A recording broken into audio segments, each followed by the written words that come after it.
two suns, one white and malevolent, the other smaller and higher up. Both were so blinding they made him want to scream. Hyun Woo screamed, or rather, he tried to. All that came out of his throat was a hoarse wheeze. He lay naked and covered in soot on the moss. His skin burned as if he'd been dragged across a red-hot rolling mill plate. His mouth tasted of copper and smoke. His head felt empty and hollow, like an empty furnace after its lining had burned out. He tried to sit up. The moss was wet and cold. His body wouldn't obey him. His hands were shaking. His fingers were black with soot right down to his fingernails. He looked at his hands and didn't recognize them. No, the hands were his. The same calluses, the same scar on his left index finger from an old cut on the edge of a steel sheet, but the skin looked as if it had been peeled off and put back on again. He raised his head. 5 creatures stood above him. No, 5 girls, no, 5 creatures. The first had fox ears, red and pointed, protruding from tangled rust-colored hair. A fluffy tail swayed behind her. The second had enormous, broad-shouldered arms that ended in something halfway between human hands and bare paws. The third pressed long rabbit ears against the back of her head, and her trembling slightly. The fourth and fifth stood a little farther away. All were thin. All wore animal skins. All carried spears made of charred sticks. The redhead with the fox tail held the tip of her spear to his throat. She hissed something in a language he didn't know. Her voice was low for a girl, angry. Her ears were pinned back. Her tail didn't move. Hyun Woo slowly raised his hands, palms forward. She jerked the spear closer. The tip touched the skin beneath his Adam's apple. He felt a dull pressure. Not sharp, dull. He glanced down at the tip. It wasn't a spearhead. It was the end of a stick charred over a fire, charred unevenly. The left side was black and brittle. The right side was light in color and clearly still damp inside. It had been charred over an open flame with no temperature control, without turning it, without letting it sit. The wood inside remained damp. This spear would break at the first serious blow. That thought came before fear, before questions, before anything else. He looked at the charred end of the stick against his throat and thought only one thing. What a disgusting job. The redhead hissed again. The she-bear behind her took a step forward and placed her free paw on the girl's shoulder.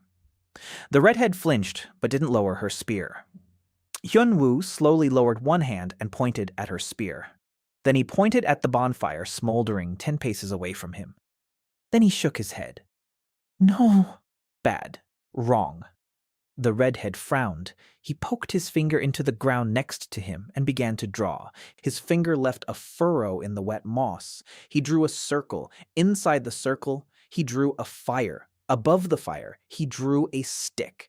Next to the stick, he drew arrows going around in a circle, rotation, even burning. Then he drew a second stick next to it, straight, with a sharp end. He poked at the drawing. Then he poked at her spear. Then he shook his head again. The redhead looked at the drawing, then at him. Her ears perked up slightly, not out of understanding, out of surprise. A naked, scorched man was lying on the ground with a spear at his throat, drawing her a diagram of the firing process. She lowered the spear by a centimeter, just a centimeter. But that was enough for Hyun Woo to take his first normal breath in the last 3 minutes of his new life.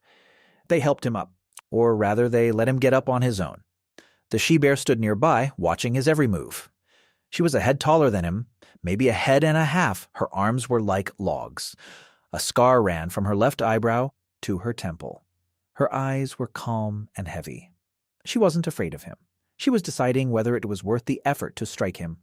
Hyun Woo stood up and staggered. His legs felt like cotton. They led him along a path between the trees. The trees were enormous. Their trunks were 3. The bark was dark, almost black. The canopies were so high that the light from the 2 suns filtered through only in patches. The air smelled of dampness and something sweetish, mushrooms, moss, and humus. The forest was ancient. The forest was alive. The forest was alien. They emerged into a clearing. Hyun Woo stopped and looked around. A village, if you could call it that. 8 huts made of branches and animal hides, a single birch bark shelter beneath which a fire smoldered. More creatures sat around the fire, women, old women, children, all with ears, tails, and animal-like features. He counted about 30 people. Of those, 0 adult men. He looked around again. 0. Not a single one.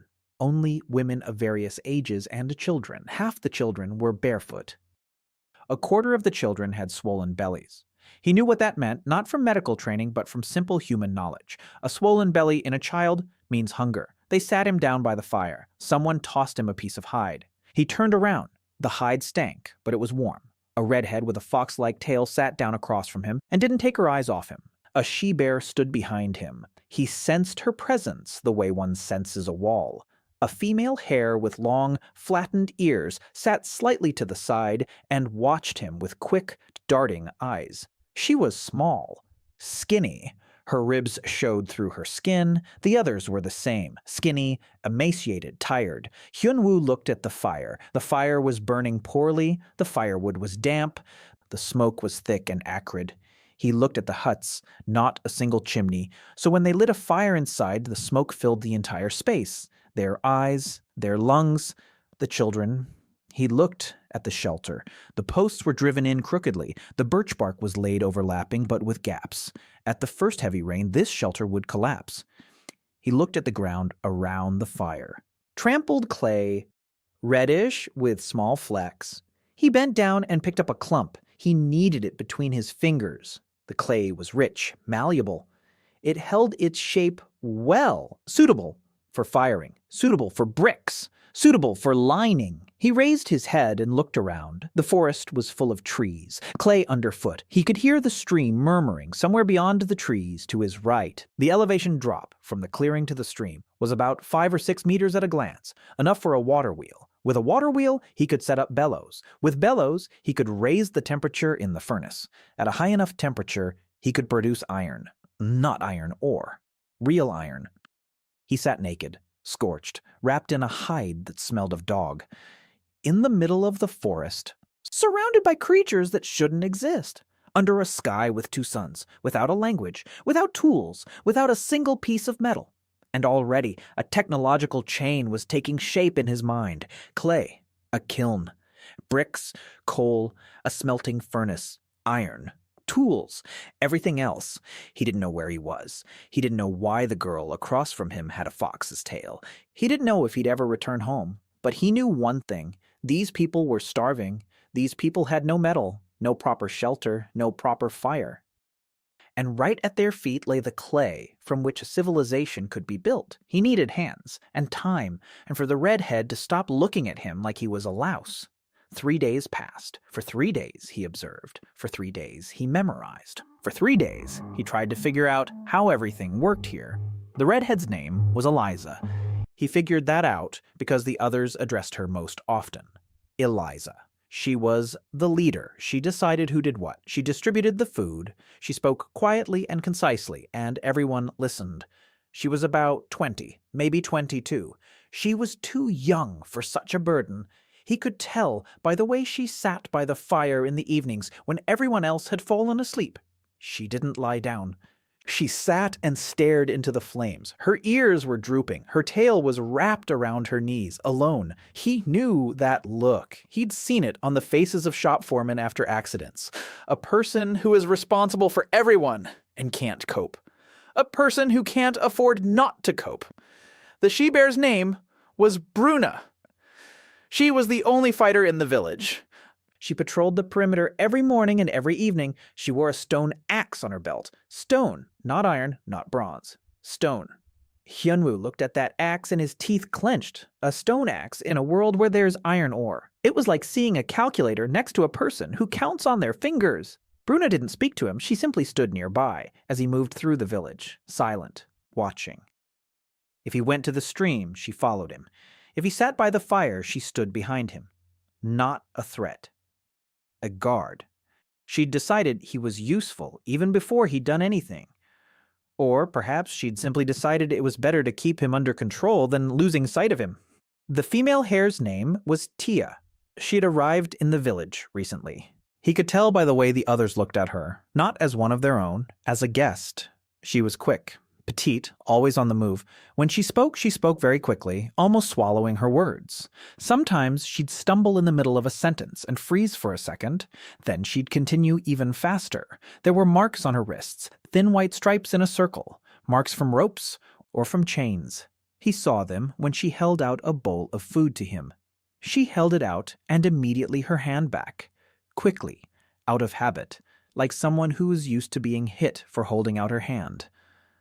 On the third day, the children were eating boiled bark. Hyun Woo sat by the fire and watched as a little girl with round, mouse-like ears chewed on a fibrous piece and grimaced. Nearby, an old woman stirred something, brown and thick in a cauldron. It smelled bitter. He walked over and peered into the cauldron. Roots. Thick brown roots cut into pieces. Raw.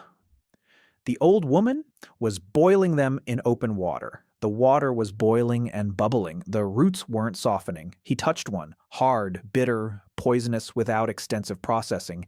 He'd seen how the women prepared them. First, they soaked them for half a day in cold water. Then they boiled them for an hour. Then they drained the water. Then they boiled them again.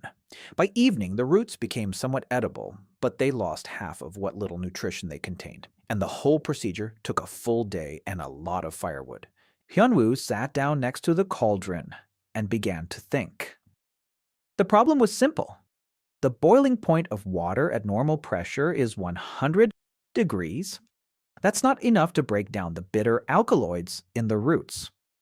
A higher temperature is needed. You can't heat water above 100 degrees at normal pressure, so the pressure needs to be increased. Increasing the pressure means sealing the system. A sealed cauldron with steam vented through a small opening. The principle of a pressure cooker. Nothing complicated. He stood up and got to work. He gestured for the cauldron. The old woman refused. He looked at Eliza. Eliza stood to the side, watching. He pointed at the cauldron, then at the children, then at his mouth. Food. Better. He tried to explain without words. Eliza looked at him for a long time. Then she nodded to the old woman. The old woman walked away from the pot, grumbling. Hyun Woo took the pot. It was heavy, clay, rough, with thick walls. The lid was also made of clay. It didn't fit tightly. He examined the edges. A gap about a finger, wide. He needed to seal it. He scooped up some clay from the bank of the stream, damp, rich clay, and rolled it into a rope. He smeared it around the rim of the pot. He placed the lid on top. He pressed it down. He smeared clay all around the joint. The gap was sealed. Then he took a small reed, a thin, hollow reed. He poked a small hole in the lid and inserted the reed, a valve to release excess pressure. Without it, the cauldron would burst. With it, the pressure inside would rise but remain safe. The women stood around him, looking at him as if he were crazy. He loaded the cauldron with roots and water. He set it over the coals. He pressed down on the lid from above with a flat stone for extra weight. And he sat down to wait. An hour passed. Steam was coming out of the reed, a thin stream of white steam with a quiet hiss. The women moved farther away. The children watched from behind their mothers' backs. Bruna stood next to him, motionless, ready to grab him and pull him away if the cauldron exploded. He could tell by the tension in her shoulders. The cauldron didn't explode. The pressure remained steady. The reed tube acted as a safety valve. Hyun Woo removed the stone. Carefully, he pulled out the clay cord. He lifted the lid. Steam shot up in a hot cloud. He waited for it to dissipate. Then he peered inside. The roots were soft. He pulled one out. He broke it open. Inside, it was white. Soft, not bitter. He bit off a piece, chewed it, slightly sweet. Starchy, edible, perfectly edible without soaking, without a second boiling, without wasting half the day. 1 hour instead of a whole day. The same portion of roots, but with their nutritional value preserved. Twice as much food from the same raw material. He held out a root to Elise. She took it, took a bite, chewed slowly. Her eyes widened slightly. She turned to the old woman and said something quickly. The old woman approached, tried a bite, froze with her mouth full. Then she looked at the cauldron, then at the reed from which steam was still rising, then at Hyun Woo. There was something in her eyes that he couldn't read. Then she turned and hobbled toward the huts, muttering something and shaking her head. Eliza stood nearby, her ears turned toward him, for the first time in 3 days, not backward, not to the sides, toward him. She was looking at the steam rising from the reed, then at him. She quietly said something in her own language. He didn't understand the words, but he understood the intonation. It was a question. She was asking who he was. He looked at her red ears, at her thin shoulders, at the spear she had leaned against the tree rather than holding in her hands. For the first time in 3 days, she wasn't holding the spear close to him. He replied in Korean. An engineer. Just an engineer. She didn't understand, but she nodded, as if she'd understood something without words. That night, the children ate their fill, for the first time in a long time. Hyun Woo sat by the fire and watched as a little girl with mouse-like ears ate a soft root without grimacing. She was about 5 years old, maybe 6. She ate and looked at him with round, shining eyes. Then she wiped her mouth with her palm, walked over to him, and placed a small pebble on his knee, a smooth river pebble, her treasure. Then she ran off. Hyun Woo held the pebble in his hand and stared into the fire. The fire wasn't burning well, the firewood was damp, the smoke stung his eyes. He thought about how tomorrow he'd need to build a proper fire pit, with a chimney, with an air intake, with a proper draft, so the smoke would go up instead of into their faces. Then he thought that a chimney would require bricks. To make bricks, he'd need a kiln. To build a kiln, he'd need a pit and the right kind of lining. To lay the foundation properly, he needed coal, not damp firewood. For coal, he needed a charcoal pit. For the pit, he needed shovels. He had no shovels, so he'd have to dig with sticks. He laid out the tasks in his head. He numbered them. He identified the dependencies and the critical path, a habit of the body, a habit of the mind. 12 years at the factory had ingrained it. Eliza sat down next to him, not across from him, as usual, next to him. She was silent. Then she touched his shoulder and pointed to the ground. She poked at it with her finger. She said a word, a short, soft word. Then she picked up a pebble. She said another word. Then she pointed to the fire, the third word. She was teaching him. She decided to teach him. Hyun Woo repeated it. Earth, stone, fire. She corrected his pronunciation. He repeated it again. She nodded slightly. She almost smiled. Almost. He studied the words every evening. During the day, he worked. On the 4th day, he dug a pit for the charcoal kiln with his hands and a charred stick. Bruna stood and watched. Then, without a word, she picked up a second stick and began digging beside him. She didn't ask why. She just dug. She dug 3 times faster than he did, and the pit was ready by evening. Hyun Woo chopped branches as thick as his arm. He stacked them tightly together in the pit. He set them on fire from above. When the fire was burning well, he covered it with earth. He left only small holes for the gases to escape. The smoke billowed out, white and thick. Then it turned bluish. Then almost transparent. Hyun Woo plugged the last holes. The carbonization process began. On the 6th day, he opened the pit. Inside was charcoal, black, light, resonant, real charcoal. Not damp firewood, charcoal. He picked up a piece and broke it in half. The fracture was matte. The sound when struck was clear. Good quality. The burning temperature was at least 800 degrees, enough to fire clay, almost enough for the first smelting if he provided good airflow. He piled the charcoal into a heap and covered it with birch bark to protect it from the rain. Then he sat down nearby and drew a diagram of the furnace on the ground. A simple furnace for firing bricks, a cylindrical chamber, a grate, air intake from below, loading from above. Nothing complicated. Bronze Age technology. To these people it will seem like magic. Day 7. He began building a hearth in one of the huts, the largest one, where the children and mother slept, a hearth made of stones coated with clay, a chimney made of a tube rolled from birch bark and coated with clay. Rough, crooked, primitive, but it works. The fire burns inside. Smoke rises up through the chimney. For the first time, it's possible to breathe inside the hut. For the first time, she could open her eyes without crying from the sting. He lit the first fire and stepped back. The old woman who had grumbled at him 3 days earlier was standing at the entrance to the hut. She watched the smoke rise up the chimney. She watched for a long time. Then she went inside. She stood there for a moment. She took a breath. She went outside. Her face was wet. She was crying. Quietly. Silently. She turned to Elisa and said something. Elisa then translated it for him, using gestures and the few words he had already learned. The old woman said that in 20 years, this was the first time she could stand by the fire and see her granddaughter's face without tears. Hyun Woo nodded and went to build a second hearth. By the end of the first week, all 8 huts had hearths with chimneys. Hyun Woo had lost 3 kilograms. His hands were covered in calluses upon calluses. With his back ached so much that he fell asleep, curled up on his side. But a fire burned in every hut, and the smoke rose, and the children didn't cough at night. Eliza taught him words every evening: earth, water, fire, wood, stone, food, home, warmth. He learned quickly. He had a good memory for technical terms. 12 years of technical documentation in 3 languages hadn't been in vain. By the end of the first week, he could say simple phrases. Give me a stone. I need water. Fire here. Eliza corrected him with a patience that sometimes made him want to sink into the ground. She would say a word. He would repeat it. She would shake her head. He would repeat it again. She would shake her head again. He would repeat it a third time, and she would nod slightly. Her approval was expressed through the movement of her ears. When he spoke correctly, her ears perked up.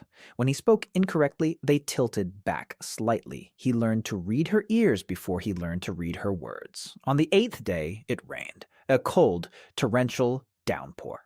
The birch bark canopy over the communal fire leaked in 4 places. The fire hissed and went out. The women stood in the rain, staring at the wet embers. Hyun Woo looked at the canopy, then at the huts with their new hearths, then at the women. He went into the nearest hut. It was dry inside. The hearth was burning, warmth and light. He went out and called everyone inside. 30 people in one hut, crowded, stuffy, but warm and dry. The children sat on their mother's laps. Someone brought a pot. Hyun Woo placed it over the fire. The water came to a boil. He threw some roots into it. No pressure cooker this time. Just a hot stew, but hot, in the warmth, under a roof that didn't leak. The morning of the 9th day began with Hyun Woo waking up from the cold. The animal hide had slipped off. The coals in the hearth were almost burned out. He stood up and tossed in some charcoal. The flames caught quickly. The heat hit his face. He stood in front of the hearth, warming his hands. It was quiet outside the hut. The rain had stopped during the night. He went outside. The air was cold and clear. The grass was wet. The ground had thawed. 2 suns hung low over the trees. One was pale. The other was even paler. Winter was approaching. He didn't know what calendar they used here. He didn't know how many months there were in a year. But he could feel the cold on his skin, and the cold told him that time was running out. He gathered the women around the communal fire, all 30 of them. Eliza stood nearby and translated his gestures into words. Hyun Woo spoke slowly, using the few words he knew. He showed the rest with his hands. He drew a circle on the ground, a stove, and gestured to indicate its size. Big. Then he drew rectangles next to it. Bricks. Lots of bricks. Then he drew a house. Square, with a roof made of bricks. Warm. Sturdy. Not a hut. A house. The women looked at the drawing. They exchanged glances. The old woman said something skeptical. Eliza replied briefly and sharply. The old woman fell silent. Hyun Woo divided the women into 3 groups. The first group is digging clay by the stream. The second is carrying water. The third is mixing the clay. He demonstrated how to mix it with their feet for a long time until the clay becomes uniform, free of stones, roots, and air bubbles. An air bubble in a brick means a crack during firing. A crack during firing means a wasted brick. A wasted brick means wasted time. And time is the one thing they don't have. Bruna didn't wait for instructions. She picked up a sharpened stick and went to dig. 4 women followed her. Tia stayed by the fire with the children. She kept an eye on them while their mothers worked. Hyun Woo noticed that the children weren't afraid of her. She talked to them quickly and a lot. She gestured with her hands. The children laughed. Her stutter got worse when adults were around. With the children, she spoke almost fluently. By noon, they had a pile of clay the size of Bruna. Hyun Woo examined it. Good clay, rich, almost no sand, too rich. It'll shrink a lot during firing and crack. We need a temper, sand, or fine gravel, or ground pottery. There's no pottery. There was gravel. He sent 2 women to the bank of the stream to gather fine gravel. The ratio was roughly 1:4, 1 part gravel to 4 parts clay. He determined this by feel. He rolled a ball and threw it against a rock. The ball flattened but didn't crumble or crack. Good, that'll work. He made the brick molds out of twigs and birch bark.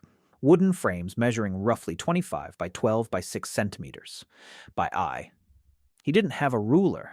He measured with his palms and fingers. Then he realized that a palm in Bruna's measurement and a palm in Tia's were 2 very different things. He needed a standard unit of length. He took a straight stick. He cut off a piece the length from his elbow to the tip of his middle finger. He carved notches into it at equal intervals, 10 notches. Each notch was about the width of one of his fingers. His first ruler, his first standard. He showed it to Elisa and said one of the few words he already knew. The same. Elisa looked at the stick with the notches, then at him. Her ears twitched. She asked why. He answered with 3 words. The brick must be the same. She didn't understand why the bricks had to be the same. To her, the world consisted of things, each of which was unique. To him, the world consisted of processes, each of which had to be reproducible. He didn't explain. She'd understand later. When she saw a wall made of identical bricks, they spent 3 days making bricks. Everyone who could work did so, even children older than 7 or 8. Hyun Woo showed everyone how to fill the mold, how to tamp it down, how to remove the frame, how to place the raw brick on a flat surface to dry, the same way every time. The women got the hang of it quickly. They were used to hard, monotonous work. That was their life, kneading, hauling, kneading, carrying. The difference was that before, the monotonous work led nowhere, but now rows of identical bricks were growing on the drying yard, and you could count how many there were, and you could count how many more were needed, and because of that, the work ceased to be meaningless. By the end of the 11th day, they had 420 raw bricks. Hyun Woo counted them himself, 3 times. Then he scratched the number into the birch bark with charcoal. Eliza stood nearby and watched. She asked what it was. He said 420. She didn't know that number. Her counting system was different. She counted in tens and bundles. He wrote it next to it with sticks. 4 tens of tens and 2 tens. She counted them. Her eyes widened. She couldn't imagine that so many identical items could be made in 3 days. Hyun Woo looked at her and thought that for a person who had lived her whole life in a world of unique objects, the very fact of mass production was a revelation. While the bricks were drying, he built a kiln, or more precisely, a firing pit. They dug a cylindrical pit at the edge of the clearing, 1.5 meters deep and 1.20 meters in diameter. They coated the walls with clay. 1/2 meter above the bottom, they laid out a grate made of thick sticks. Beneath the grate was the firebox. Above the grate was the chamber for the bricks. We drilled a hole in the lower part of the wall for the air intake. A simple design. Hyun Woo had built scale models of these during his sophomore year in college. Here it was the real thing. Rough, crooked, but real. He loaded the first batch, 80 bricks. He laid them with gaps to allow for hot air circulation. He poured coal into the firebox. He lit it. He directed the air intake from the windward side. He covered the top of the chamber with clay lids, leaving slits for the gases to escape, and he sat down to wait. 8 hours. He monitored the temperature by the color of the flame and the heat of the walls. Dark red is about 500. Cherry red is 700. Bright cherry red is 800. He needed bright cherry red. He tossed in more coal. He closed and opened the air intake. He kept an eye on the draft. Eliza sat next to him all night. She didn't leave. She watched the fire in the pit. She listened to his muttering in Korean as he automatically commented on the process. The temperature is rising. The draft is normal. The reduction zone is stable. She didn't understand a word, but she didn't leave. In the morning, he let the furnace cool down. By noon, he opened it up. He pulled out the first brick. Heavy, warm, resonant. He tapped it with his knuckles. A clear sound, no dullness, no cracks. The color was an even reddish brown. He turned the brick over in his hands. A normal, well-fired brick. The first brick in this forest. perhaps the first in the world, made not by a lone blacksmith, but in a production run, made to standard, identical. Of the 80 bricks in the first batch, 63 were usable, 17 were cracked.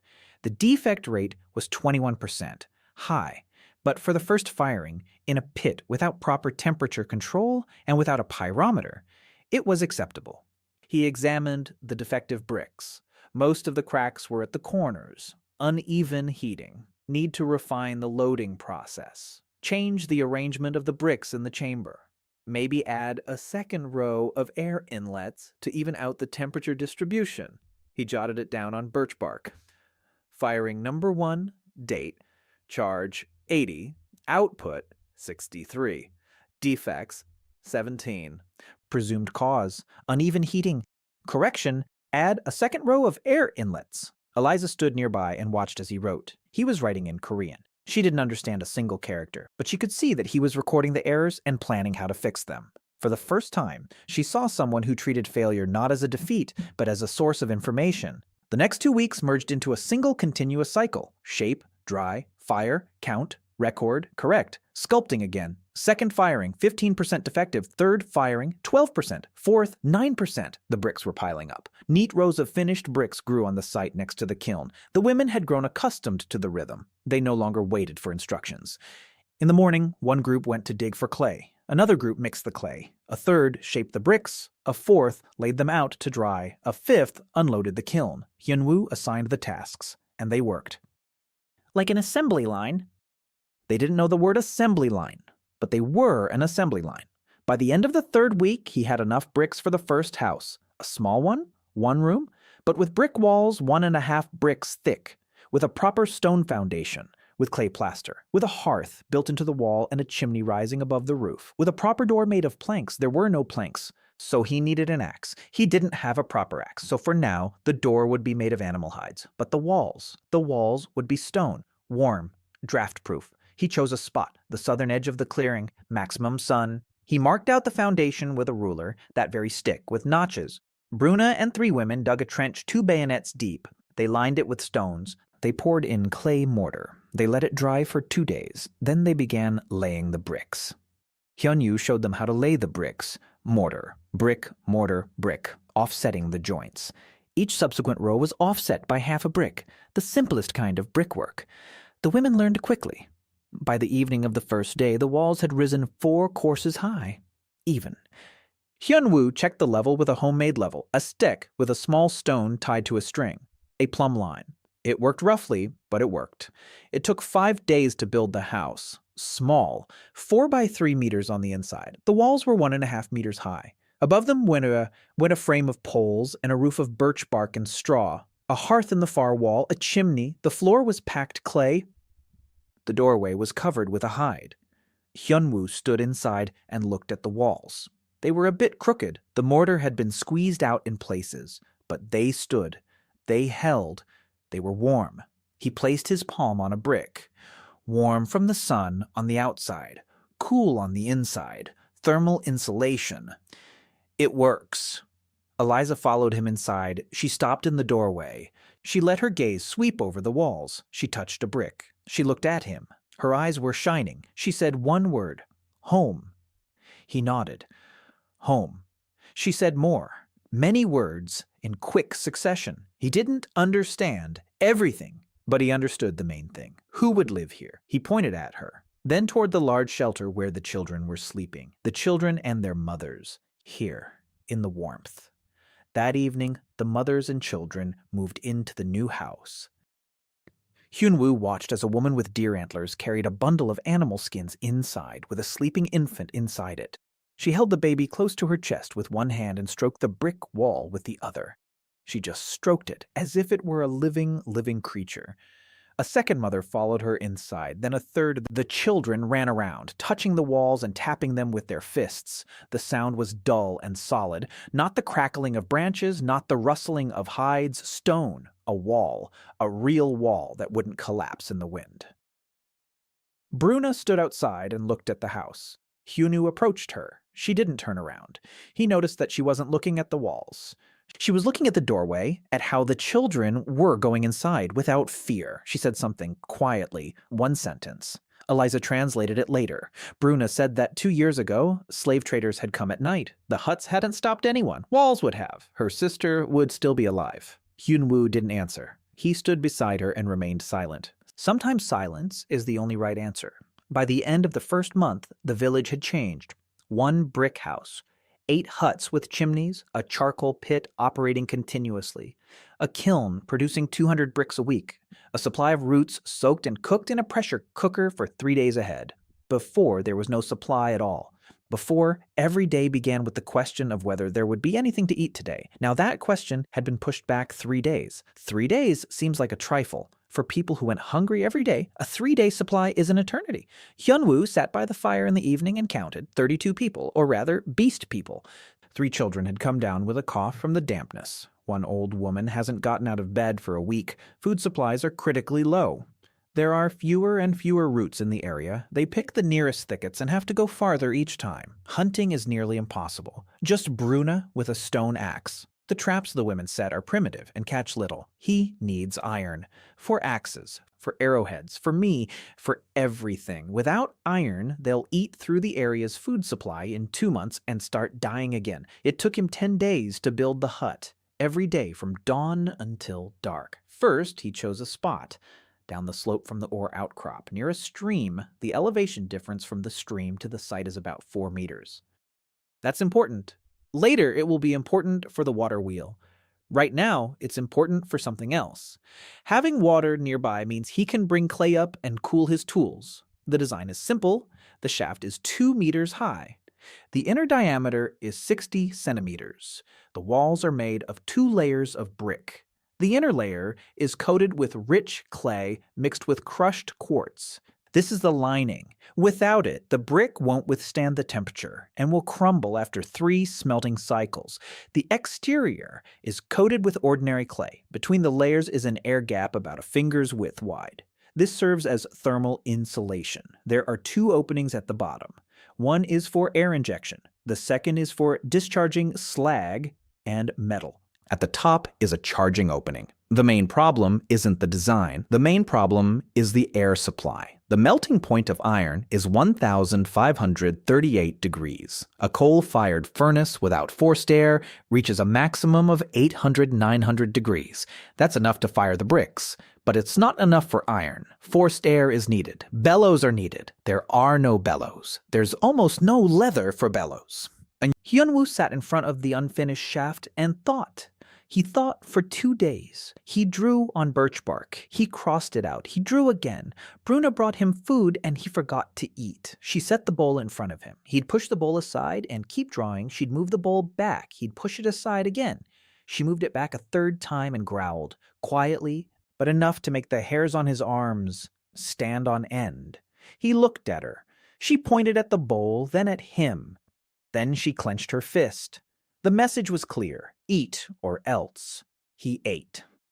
The solution came on the 3rd day. Not leather bellows. Wooden ones, a piston pump, a cylinder made from a hollow log, a piston made of a wooden disc wrapped in wet leather, a lever, a pull rod, a check valve made of a leather flap. The simplest design. 1 person pumps the lever up and down. The piston moves up and down in the cylinder. Air is forced through a clay tube into the furnace. Continuous blowing. The temperature rises to 1,200, 1,300. That's not enough for a pure melt, but it's enough to produce woots, and woots is already iron, rough with slag inclusions, but malleable after forging, suitable for tools. He found a suitable log, alder, softwood, easy to hollow out the core. Bruna helped with a stone axe. Hyun Woo watched her work, and his teeth clenched at the realization of how much time and effort went into a task that would take 10 minutes with a normal steel axe. A stone axe requires 3 or 4 strikes for what a steel one does in a single blow. Bruna worked without complaint. She never complained at all. Never. Hyun Woo began to suspect that she was physically incapable of uttering a complaint. It was as if the word had been cut out of her vocabulary. The cylinder was finished on the 5th day. It was crooked. The inner surface was uneven. Hyun Woo singed the inside and scraped it out. It looked better, not perfect, but the piston would work. He carved the piston from a cross-section of another log. He wrapped it in wet leather. He inserted it. The stroke was stiff. The leather had swollen and tightened. The lever was made from a 2-meter-long pole. The fulcrum was on a spear. The pull cord was made of rope. The check valve was a piece of leather nailed down with a wooden peg. He put it all together in 2 days. Test run of the bellows. Hyun Woo rocked the lever. The piston moved down. Air hissed out of the outlet. He swung it back. The piston moved up. The valve opened. The cylinder filled with air. Down again. Another jet of air. It works, roughly. Leaky. Air whistled out of the cracks. But the main flow was going where it was supposed to. He connected a clay tube. He directed it into the furnace's air intake. He lit the coal. He began pumping. 10 minutes later, the coals were glowing white hot. The heat hit his face from 2 steps away. The temperature was rising. Hyun Woo pumped the bellows and smiled for the first time in a month. Eliza stood nearby and looked at the white coals, then at him. She said in the local language, "It's hot, very hot." It wasn't like this before. He nodded. It wasn't like this before because there was no blower before. He told her the word he knew. Wind. Then he pointed to the bellows. Wind inside. She looked at the wooden cylinder with the lever, then at the furnace from which a white glow emanated. Her tail swayed. He had already learned to read her tail. A quick side-to-side movement meant irritation. A slow sway meant interest. A still tail meant tension. Right now, her tail was swaying. Interest. He spent 2 days preparing the first smelting. He crushed the ore with a stone hammer. He sorted it. He selected the pieces with the highest iron content, the red ones, heavy and dense. He mixed them with coal. The ratio was 1:1 by volume. He loaded it in layers. A layer of coal, a layer of ore, a layer of coal, a layer of ore. On top, he poured crushed limestone, a flux. It's needed so the slag stays liquid and flows down, separating from the metal. The day of the first smelting. Hyun Woo lit the furnace at dawn. He pumped the bellows himself for the first 2 hours, then his hands went numb. Bruna stepped up to the lever without a word. She pumped steadily and powerfully. The rhythm never faltered. Hyun Woo kept an eye on the furnace. The smoke from the charging port was gray at first, then white, then clear with a blue tint. Good. The process is underway. Carbon is binding the oxygen from the ore. Iron oxide is turning into iron. The slag is melting and flowing downward. 6 hours later, he peered into the lower opening. Something was glistening there. Dark, viscous, slag. He pierced the clay plug with a stick. The slag flowed out, foul-smelling, glassy, gray-green. It flowed into the groove he had dug beforehand. There must be metal under the slag. 2 more hours. One of the women took over for Bruno at the bellows, then another. Hyun Woo explained the rhythm. Down, up, not fast, not slow, steady, like a heartbeat. They rocked the shovel. He watched. Tia sat off to the side with the children, keeping an eye on them so they wouldn't get too close. The children were eager to watch. Tia hissed at them and made scary faces. The children laughed. She laughed too. Then she stumbled over her words and fell silent. Then she started speaking again, faster than before. 8 hours since the start of the smelting. Hyun Woo raked the coals out of the bottom of the furnace. He let it cool slightly, then using a long stick, he pulled a shapeless lump out of the furnace. Heavy, hot, dark, crude iron, spongy iron saturated with slag. Ugly, porous. But when he struck it with a stone, the surface dented. It didn't split, it dented. Metal, malleable metal, iron. Hyun Woo stood over the red-hot lump and stared at it. The first iron extracted from the forest from bog ore, in a primitive furnace with wooden bellows, by the hands of starving women with ears and tails. The first iron. He raised his head. Everyone was standing around him. The whole village. 32 beings. Women, children, old women. They were looking at the shapeless lump at his feet. They didn't know what it was. They saw only a red-hot stone that didn't split but crumpled. Eliza stepped closer. She crouched down. She reached out her hand. Hyun Woo grabbed it. It was hot. She pulled her hand back. She looked at him. He said one word in the local language. Iron. She repeated it. Iron. Then she looked at her broken grain mortar, at the stone spearheads, at the stone axe on Bruna's belt, then back at the lump of metal, and he saw that she understood, not with her mind, with her body. She shuddered slightly, as if from the cold, but it wasn't the cold. It was the realization of what had just changed. Everything. For the next 3 days, he hammered away at the krith, without a proper anvil, on a flat stone. Without a proper hammer, with a stone mallet. He heated it in the coals. He struck it. He heated it. He struck. Slag flew out in sparks with every blow. The metal compacted. It turned gray. Then light gray. Then it began to gleam. A dull gray gleam. An iron gleam. From a shapeless lump weighing about 2 kilograms after 3 days of forging, he was left with about 700 grams of pure iron. A strip as long as his palm and as thick as a finger. Rough. With scale, but made of iron. From this strip, he made his first tool. Not a knife, not a spearhead, a chisel. A small steel chisel with a wooden handle. Because you can work stone with a chisel, you can cut grooves in wood with a chisel. You can make other tools with a chisel. A chisel is a tool that makes tools, a multiplier. He showed it to Elise. She turned it over in her hands. Light, sharp, shiny. She ran her finger along the edge. A thin red line remained on her fingertip. Sharp. She looked at him. He said, "The first one. There will be many more." She clenched the chisel in her hand and nodded. The tail froze. From the next batch of smelted metal, he made 2 knives, simple, rough, with blades as long as a palm. He gave one to Bruna. She took it in her hand and froze. Hyun Woo saw her fingers grip the handle, tightly, precisely, like someone who had held weapons all her life and was now holding something worthy. She raised the knife to her eyes, looked at the blade, then at him. She said one word. He already knew that word. Good. Then she turned and walked away. An hour later, she returned with a carcass, a small deer. She'd ambushed it, killed it with a single stroke of her new knife. Before, with a stone axe, it had taken half a day, and the deer had more often run off than fallen. She laid the carcass by the fire and looked at Hyun Woo. She said nothing. The deer spoke for her. He carried out the second smelting 5 days after the first. The metal yield was higher. The ore was denser. The process was more stable. He understood his furnace. He was learning to listen to it by the sound of the draft, by the color of the flame, by the smell of the smoke. When it smelled of sulfur, it meant the ore had a lot of impurities and more flux was needed. When the draft hums evenly, it means the temperature is stable.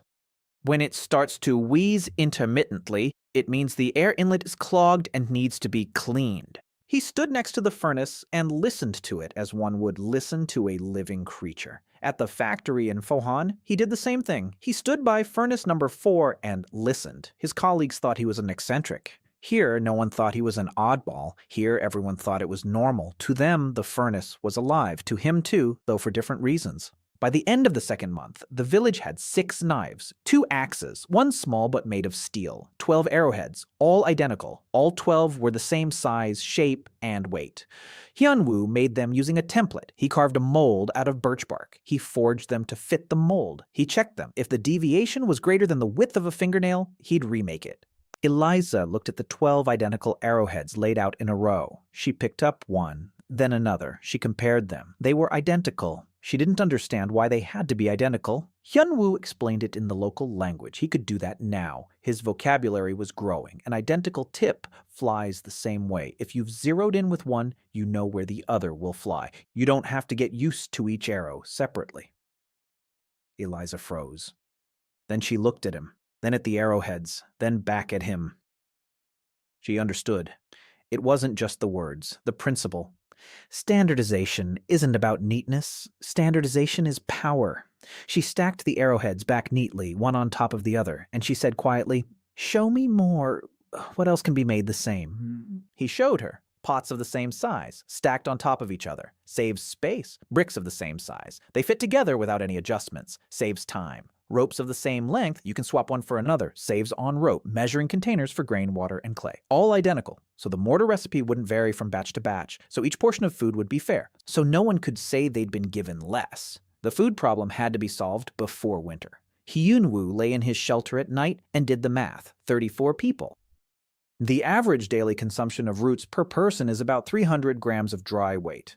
That comes to 10 kilograms a day for the entire village. In the 3 months before winter, we need to build up a stockpile for 4 winter months. 4 months at 30 days each, at 10 kilograms per day, equals 1,200 kilograms, a metric ton, and just roots, plus meat, plus fat, plus salt for preservation. There's no salt at all. 0. He closed his eyes. The numbers danced before his eyes, red on black. In the morning, he gathered Eliza Bruno and Tia. The first meeting, he drew a map on the ground. The village in the center, a stream, a hill with ore, a forest all around. He pointed out 3 directions. First, expand the root-gathering area, send groups farther out. Second, hunting. With the new arrowheads, they can hunt more effectively. Third, traps. Lots of traps, not just 3 like now. 30, 50. Eliza listened and nodded. Then she added, "There's also fish. Upstream in the stream, there are deep pools. Fish live there, but we have nothing to catch them with. We don't have a net. No hooks." Hyun Woo looked at her, then at the stream. Then he fell into thought. He could forge hooks out of iron. Small ones. Curved. A simple job. But nets. Nets require thread. Thread can be spun from plant fibers. Nettles. He'd seen nettles by the stream. Plenty of nettles. The stems were thick and fibrous. If he soaked them in water for a week, then pounded them, then dried them, and then spun them, he could get a coarse but strong thread. He could weave a net from the thread, and with a net he could catch fish. This is a production chain, and each step takes time. He divided up the tasks. Bruna gathered 4 women and organized hunting groups, 2 groups of 2. With new bows and arrows with steel tips.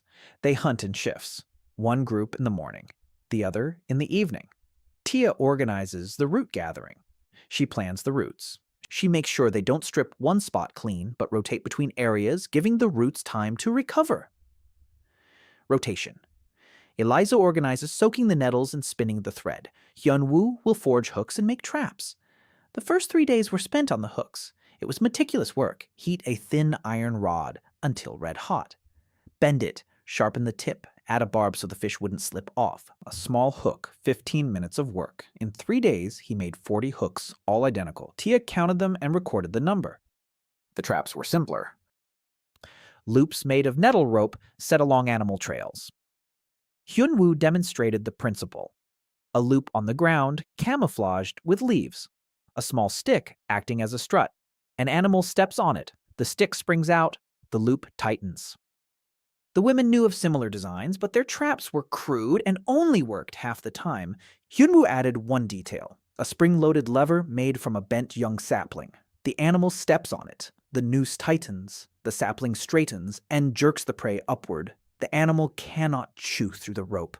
It cannot break free. It hangs there until someone comes to check. Simple and effective. In a week, they set 30 traps along the trails within a kilometer of the village. The first week of the new regime, hunting parties brought back 3 deer and 6 hares. The traps yielded 4 hares and 1 badger. Hook and line fishing yielded 2 dozen fish the size of a palm. Not much, but 3 times more than a week ago. Tia recorded everything. She showed it to Hyun Woo. He nodded. There's progress, but it's not enough. At the current rate, they won't gather 1.2 metric tons of roots. They needed to solve the storage problem. Meat spoils, roots rot, fish go bad in a day. Without salt, without a refrigerator, and without preservatives, supplies are running out faster than they're being built up. Hyun Woo thought about it for 2 days again. Then he remembered smoking, drying, fermentation. 3 ways to preserve food without salt. Smoking kills bacteria and dehydrates the food. Drying simply dehydrates it. Fermentation creates an acidic environment in which bacteria cannot multiply. He built a smokehouse, a simple one, a pit in the ground. Above the pit, a lattice of twigs. Above the lattice, a shelter made of twigs. Alder wood chips smolder below. The smoke rises, passing through the meat hanging on the grate. Slowly, cold smoking, 2 days at a temperature no higher than 30 degrees. The meat loses moisture. It soaks up the smoke. It turns dark and tough. It keeps for a month, maybe 2, not ideal, but a month is a month. He made the drying rack even simpler, a wooden frame. Ropes stretched horizontally. Roots and fish are cut into thin slices and hung on the ropes in the sun. in the wind. After 3 or 4 days, the slices become dry and light. Dried roots keep for 3 or 4 months with no problems. Dried fish, too. He showed the women how to cut them thinly, all the same thickness. A thick piece dries unevenly, dry on the outside, wet on the inside, and rot sets in. A thin piece dries evenly and quickly. He started the fermentation process with the simplest method. Pickled roots. He chopped the roots into small pieces. He placed them in a clay pot. He poured water over them. He covered the pot with a lid and weighed it down with a stone. He placed it in a warm spot. 3 days later, he opened it. It smelled sour. The water was cloudy. The roots were soft. Lactic acid fermentation. The lactobacilli were already at work. He tasted it. Sour. Edible? Not bad, actually. He let Elise try some. She grimaced. Then she chewed it. Then she thought for a moment. Then she asked for more. Pickled roots keep for months. And most importantly, they retain their vitamins.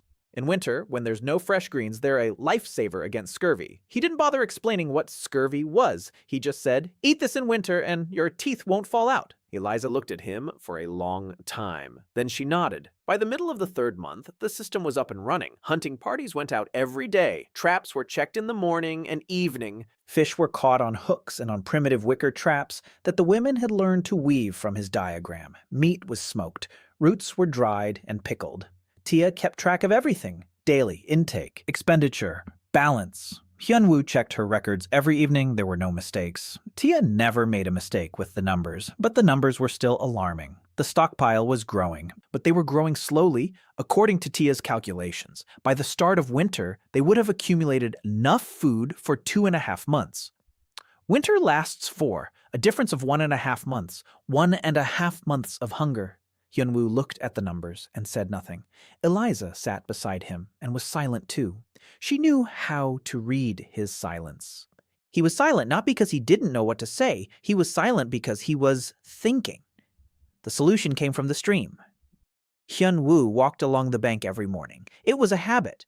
He surveyed the area as one would survey a worksite. What was there? What was missing? What could be used? That morning, he stopped at a bend in the stream. The stream made a turn. On the outside of the bend, the bank had been eroded.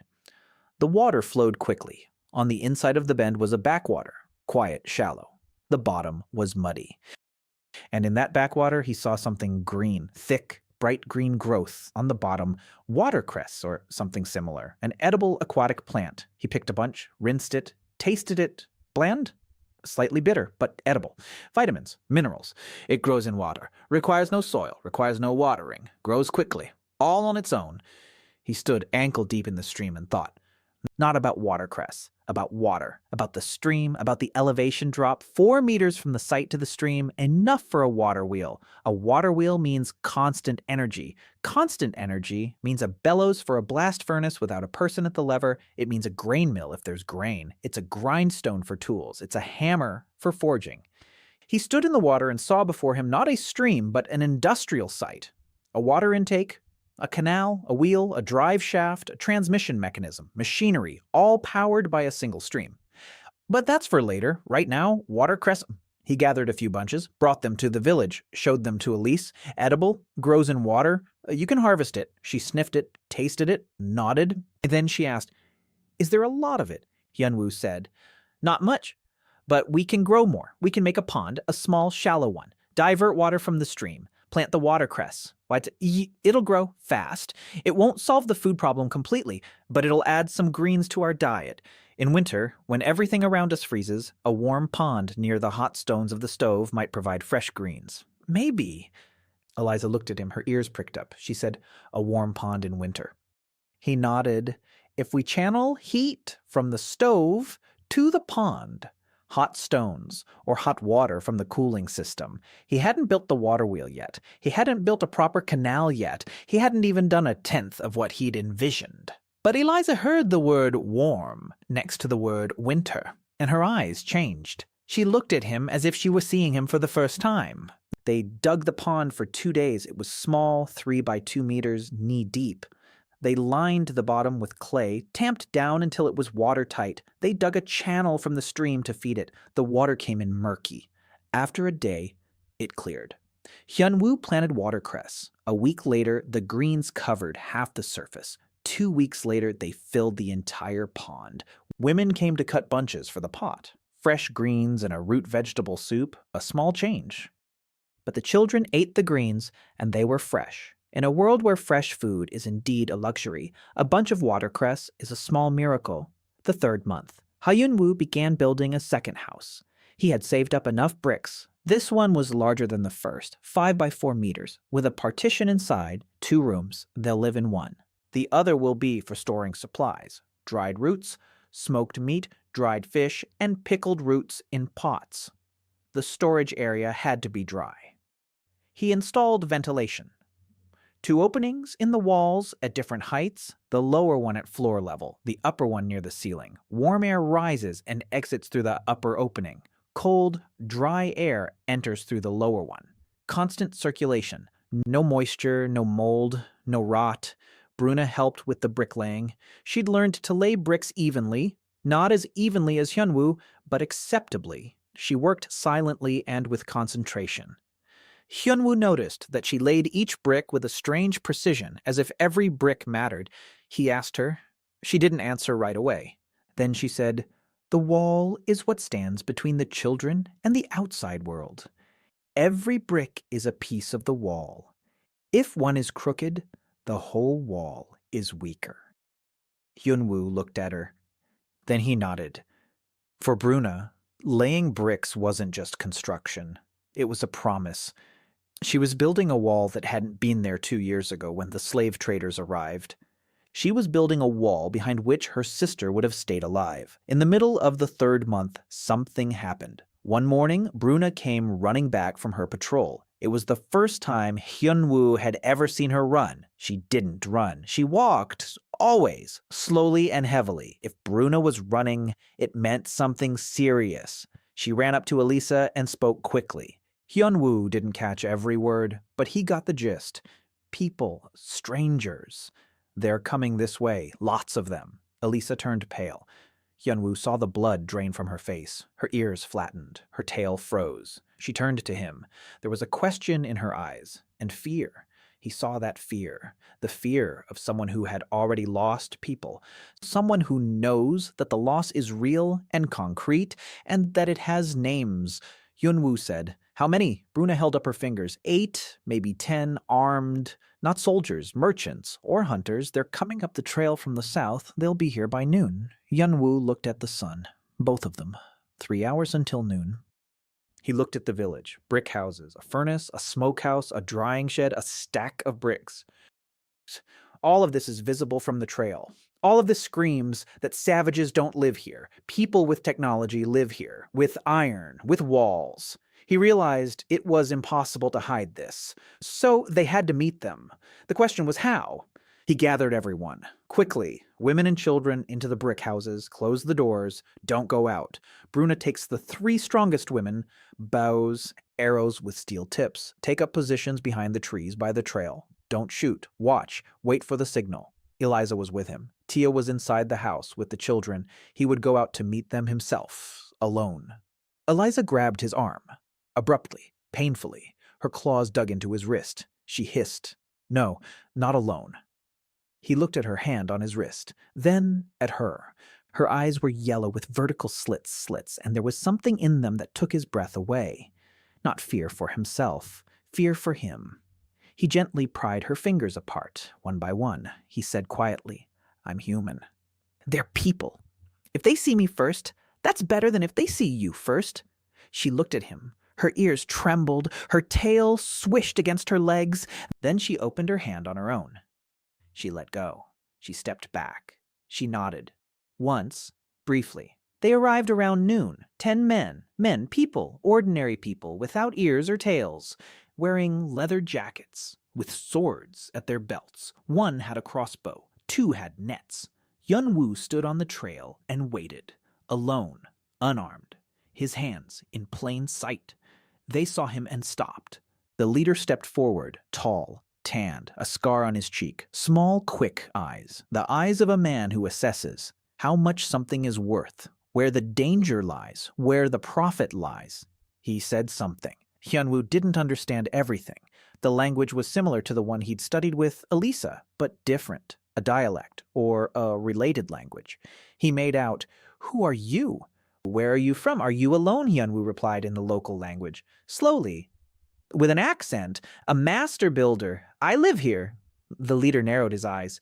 He looked past him at the village, at the brick walls, at the smoke rising from the chimneys, at the stack of bricks.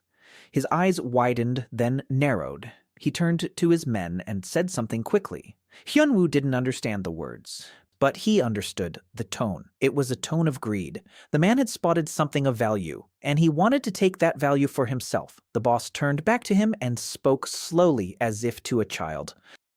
Hyun Woo pieced it together word by word. "A good spot, bricks, iron, you're alone. No men, just animals. We can help, or we can take it." Hyun Woo stood and listened.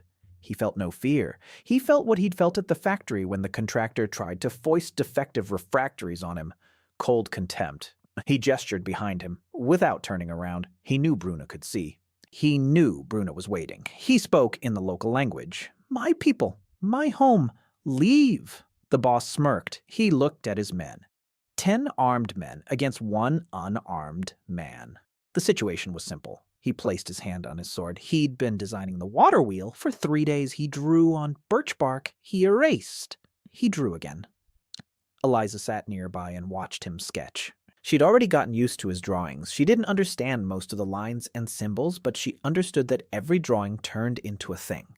That was enough. It's an undershot design. Water strikes the blades from below. It's easier to install. It doesn't require a high-up supply trough. The wheel is 2 meters in diameter, 1/2 meter wide, 12 blades made of planks. There are no planks, so log halves split lengthwise. The axle is made from a thick, straight tree trunk. The supports consist of 2 pikes driven into the banks of the stream. The stream at the installation site needs to be narrowed. Narrowing it will increase the flow velocity. A fast-flowing stream strikes with greater force.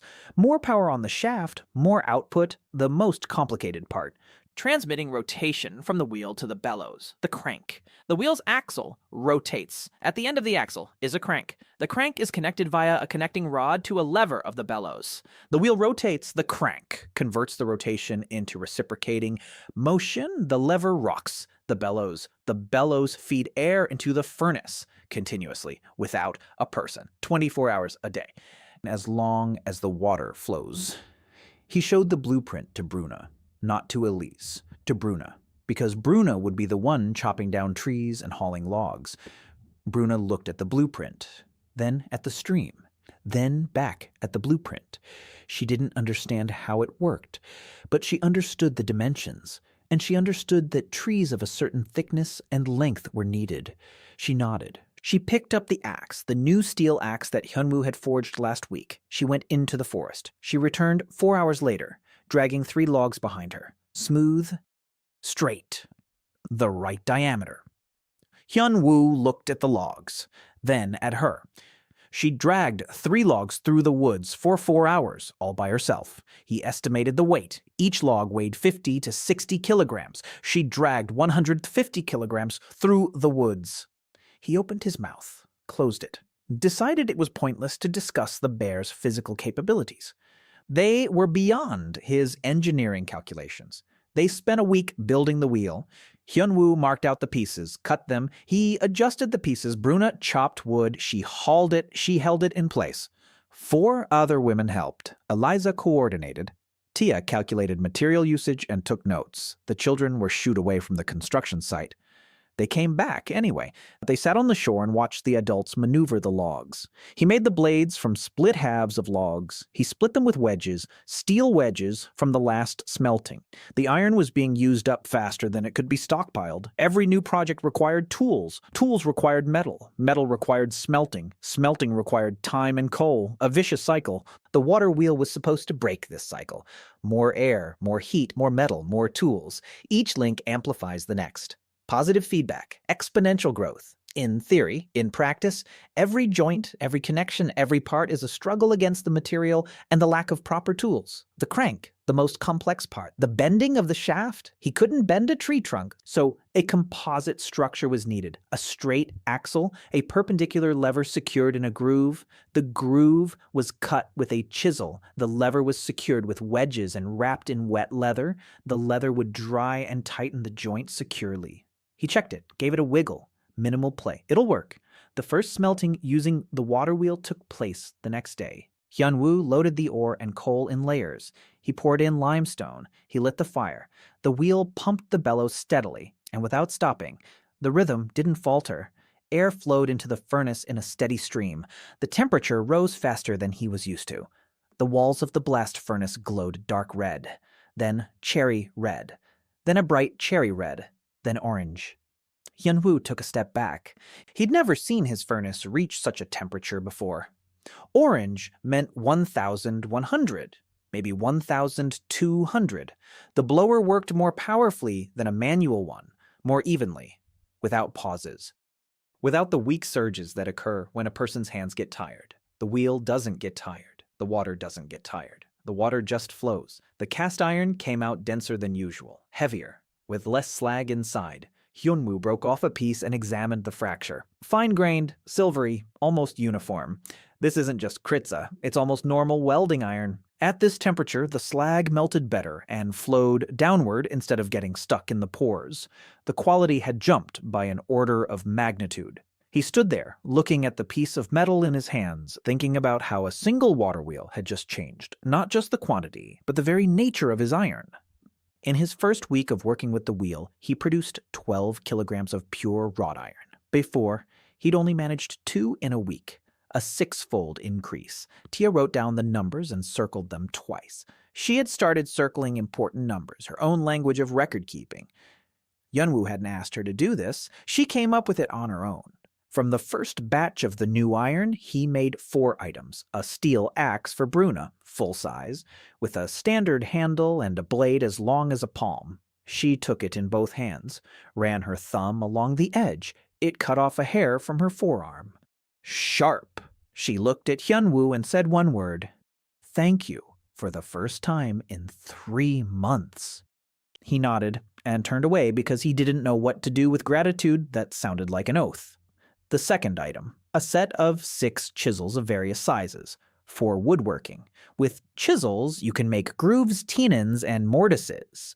You can make furniture, you can make doors, you can make window frames, you can make everything that turns a structure into a home rather than just a shelter from the rain. Third, 2 sickles, short ones, with curved blades for gathering herbs and roots. Instead of pulling them out of the ground with your hands, you can cut them. Faster, cleaner, the roots stay in the ground and produce new growth. Eliza looked at the sickle and froze. She understood.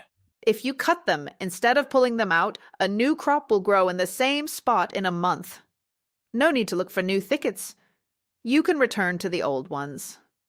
She looked at him with that expression he was beginning to recognize. That's how she looked every time she realized he was thinking not 1 step ahead, but 10. The 4th item, an iron shovel? Just one for now, but a real one.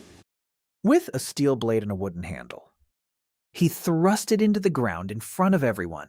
The shovel sank into the dense clay as if it were butter. The women watched. They'd been digging with sticks for 3 months, wooden sticks with charred ends. Every hole, every trench, every foundation had been dug with sticks and bare hands, and now the shovel sank into the ground with a single push of her foot.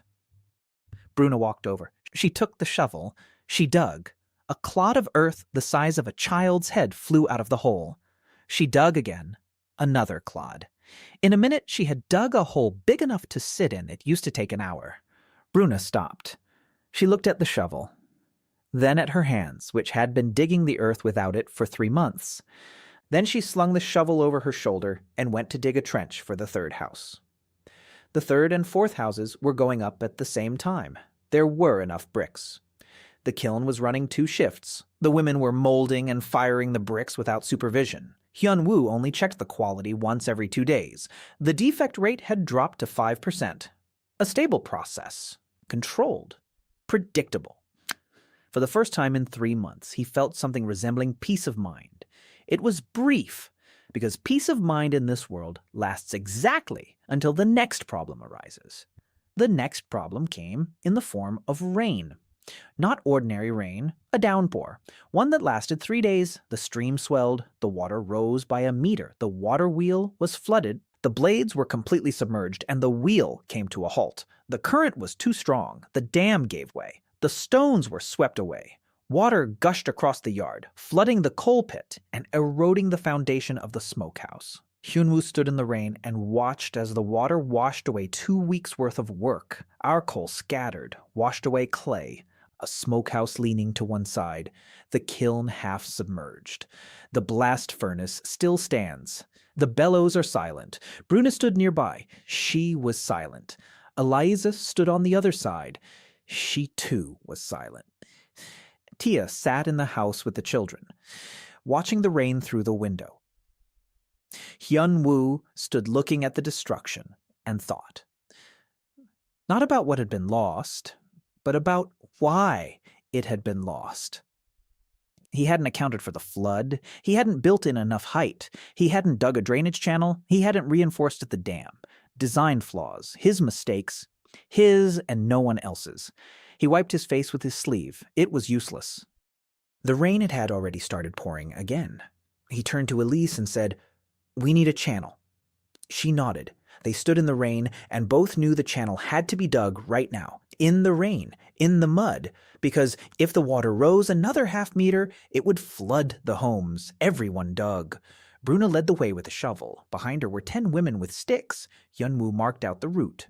From the stream down the slope, away from the village, a drainage ditch, 1/2 meter wide, knee-deep, 40 meters long, in the rain, in mud up to their ankles. Their hands slipped, their feet slid apart.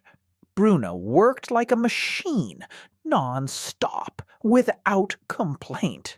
The shovel sank into the soggy earth and flung the mud onto the embankment. 4 hours later, the channel was ready. Water began to flow through it. The water level in the stream started to drop. By evening, the water had receded from the site.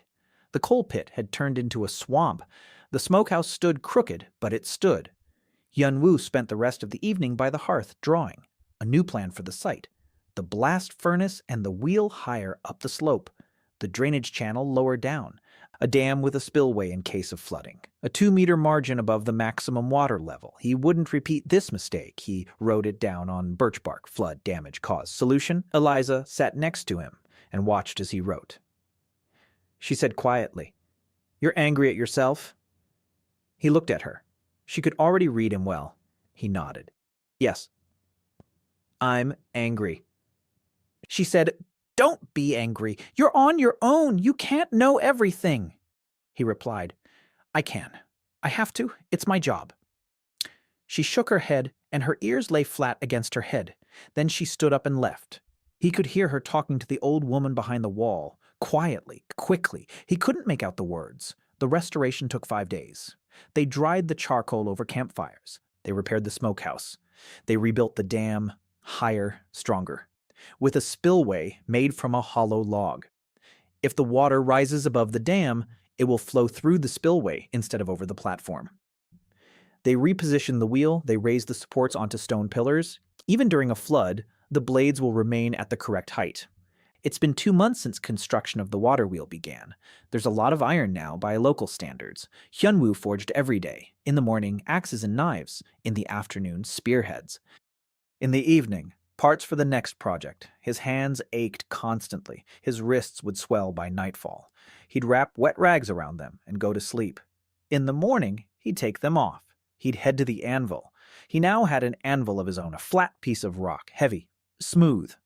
Not a real anvil, but better than nothing. One morning he woke up and couldn't clench his right hand. His fingers wouldn't obey him. He lay there and stared at his hand. Swollen joints, inflamed tendons, overuse. For 3 months he'd been hammering with a stone hammer and then with a steel one without gloves, without a proper grip. His body was reminding him that it wasn't made of steel. He tried to stand up. His back responded with pain from his lower back to his shoulder blades. 3 months of bending over the anvil, the furnace, and the blueprints. His spine was telling him what he didn't want to hear. You're not 20. You're 29, and you're killing yourself. He stood up anyway. He stepped out of the hut. He walked over to the anvil. He picked up the hammer with his left hand. His right hand hung uselessly at his side. He tried to strike with his left. The blow missed. The piece of metal flew away. He picked it up. He tried again. Missed again. His left hand wouldn't obey him. He wasn't left-handed. He sat down next to the anvil and stared at his right hand. Eliza found him half an hour later. She saw his swollen fingers and turned pale, and then she crouched down beside him. She took his hand. Gently, she looked at it. She turned his palm upward, had calluses upon calluses, cracks on his fingertips. His nails were broken. She held his hand and said nothing. Then she lifted her head and looked him in the eyes, and she said one word, "Enough." He replied, "I can't." She squeezed his hand. "Not too hard, but hard enough that he felt it," she said. "If you break down, we'll all die. You're more important than any anvil. Get some rest." He didn't want to, but she was right. He lay down, his right hand wrapped in a cold, wet rag. He lay there, angry at himself, at his own body, at his own weakness. He was an engineer, not a blacksmith. He should have realized long ago that someone else should be doing the forging. He should be designing, not swinging a hammer. He needed a blacksmith. There was no blacksmith, so he'd have to train one. On the second day of his forced rest, he called Bruno over. "I'll teach you how to forge," he said. She looked at him, then at the anvil, then at the hammer. She lifted the hammer with one hand. It weighed about 3 kilograms. To her, it was a toy. She struck the workpiece. The piece flattened to twice its original size. Her strength was monstrous. Her accuracy was non-existent. He said, "You've got the strength. Now for the accuracy." She nodded. For 3 days, he taught Bruna how to forge. He sat next to the anvil on a log and gave instructions. "Here, lighter, even lighter. Turn it. Now harder. The edge, right at the edge. That's it." Bruna listened and struck. She was patient, not by nature but out of discipline. She was used to training. To her muscles there was little difference between combat and forging. By the end of the 3rd day, she could forge an arrowhead, rougher than Hyun Woo's, but serviceable, standard, by the template. He checked it. The deviation from the sample was within acceptable limits. He nodded. Acceptable. She looked at the arrowhead in her hands. Small, in her enormous palm, it looked like a pin, but she'd made it, all by herself. She lifted her head and smiled, for the first time in the 4 months they'd known each other, briefly, awkwardly, like someone who'd forgotten how to do it. Then she wiped the smile away and asked, "Next?" Hyun Woo nodded. Next? A week later, Bruna was forging on her own. Nothing complicated. Nails, staples, hinges, simple shapes. For the complex ones, she needed experience, which she didn't have yet, but she made the simple ones reliably and evenly. Hyun Woo returned to designing. His right hand began to work, not fully, but enough to hold a charcoal stick and draw. He drew a wall. The perimeter of the settlement, 400 meters, 2 meters high, 2 bricks thick, 1 gate, 4 towers at the corners. The number of bricks needed for the wall was about 20,000. At the current production rate of 200 bricks a week, that would take 2 years. They didn't have 2 years. The slave traders would return sooner. They needed a second kiln, and a third, and they needed more hands. They were 34 people short. He needs people. More people. He told Elise this that evening. It was hard for her to hear. For 22 years, she had lived in a world where every stranger was a threat. Every new mouth to feed meant less food for the rest. Taking in strangers meant taking a risk. She said, "Where from?" he asked. "Other tribes." She shook her head. "Other tribes are far away. There are no roads." Winter is coming?" "Who will go?" he asked. "Those who are starving." "Those who hear that there is food and walls here." Eliza was silent for a long time. Then she said, "If word gets out that we have food and walls, it won't just be the hungry who come. Those who want to take from us will come too." He nodded. "I know. That's why we need a wall. We need weapons. We need more people to protect what we've built." She looked at him, and in her eyes he saw a struggle. The leader in her said he was right. The girl who had lost everyone said she was afraid. She said, "I'll send out scouts." Hyun Woo nodded, she said. But if they bring trouble back, it'll be on you. He replied. All right. She stood up and left. Her tail swayed slowly behind her. Eliza sent 3, the fastest and quietest, 3 young women with wolf-like features, trackers. They left at dawn and vanished into the forest. Hyun Woo watched them go and thought about how he was sending people into danger for the sake of a plan that might not work. It was an unfamiliar feeling. At the factory, he'd send crews out to work sites. The worst that could happen was a burn or a bruise. Here, the worst was death. They returned 10 days later. They brought back 11 people, 6 women, 5 children. All of them were thin. All of them were emaciated. One of the women was carrying a child in her arms. The child wasn't moving or crying, too weak to cry. They had a story to tell. Hyun Woo already knew enough of the local language to understand. Their village had been burned down. Manhunters had come in the night. The men had been killed. Some of the women had been taken away. These 6 had fled into the forest with the children. They'd been walking for 2 weeks. They'd been eating bark and grass. Scouts found them a day's journey to the east, half alive. Hyun Woo looked at them and felt something tighten inside him. Cold and heavy, not pity, anger, the quiet, calculated anger of an engineer who sees a systemic error. These people aren't dying of hunger. They're dying from the absence of a system, the absence of walls, the absence of metal, the absence of organization. They have hands, they have minds, they have the will to survive. They lack infrastructure. He can provide infrastructure. The refugees were fed. They were housed in the 3rd building. The child in her mother's arms turned out to be a 2-year-old girl. She was alive? Barely. Eliza personally fed her warm broth from a spoon in small sips. Hyun Woo stood in the doorway and watched. He saw how Eliza held the spoon, gently, patiently, how she brought it to the little mouth and waited, how she wiped the girl's chin with her finger, and he saw what she was hiding. Exhaustion. So deep that it no longer felt like exhaustion. It felt like a background noise, like a constant hum you stop noticing. Eliza had been a leader since she was 14, 8 years. 8 years without days off, without vacations, without the right to say, I can't. He thought he needed to do something for her. Not a tool, not a weapon. Something for her. The population had grown to 45, more mouths to feed, but also more hands. Hyun Woo redistributed the work. New women joined the system. 2 for molding bricks, 2 for gathering and preparing food, 1 for crushing ore. Children over 7 helped with small tasks. They carried water. They gathered firewood. They carried clay. Tia updated the head count, 45 people. Food consumption had increased, but so had productivity. The balance had shifted slightly. Not critically, but it had shifted. By the middle of the 4th month, Hyun Woo began building a wall, not around the entire perimeter. There were neither enough bricks nor enough time for that. A palisade of sharpened logs ran along the entire perimeter, a moat in front of the palisade, 1 meter deep and 1.5 meters wide. To the north, where the slave traders had come from, was a brick section, 20 meters of brick wall, 2 meters high, with loopholes, with a platform at the top, with a tower. Just one, made of brick, 3 meters high, with a staircase inside, an observation deck at the top.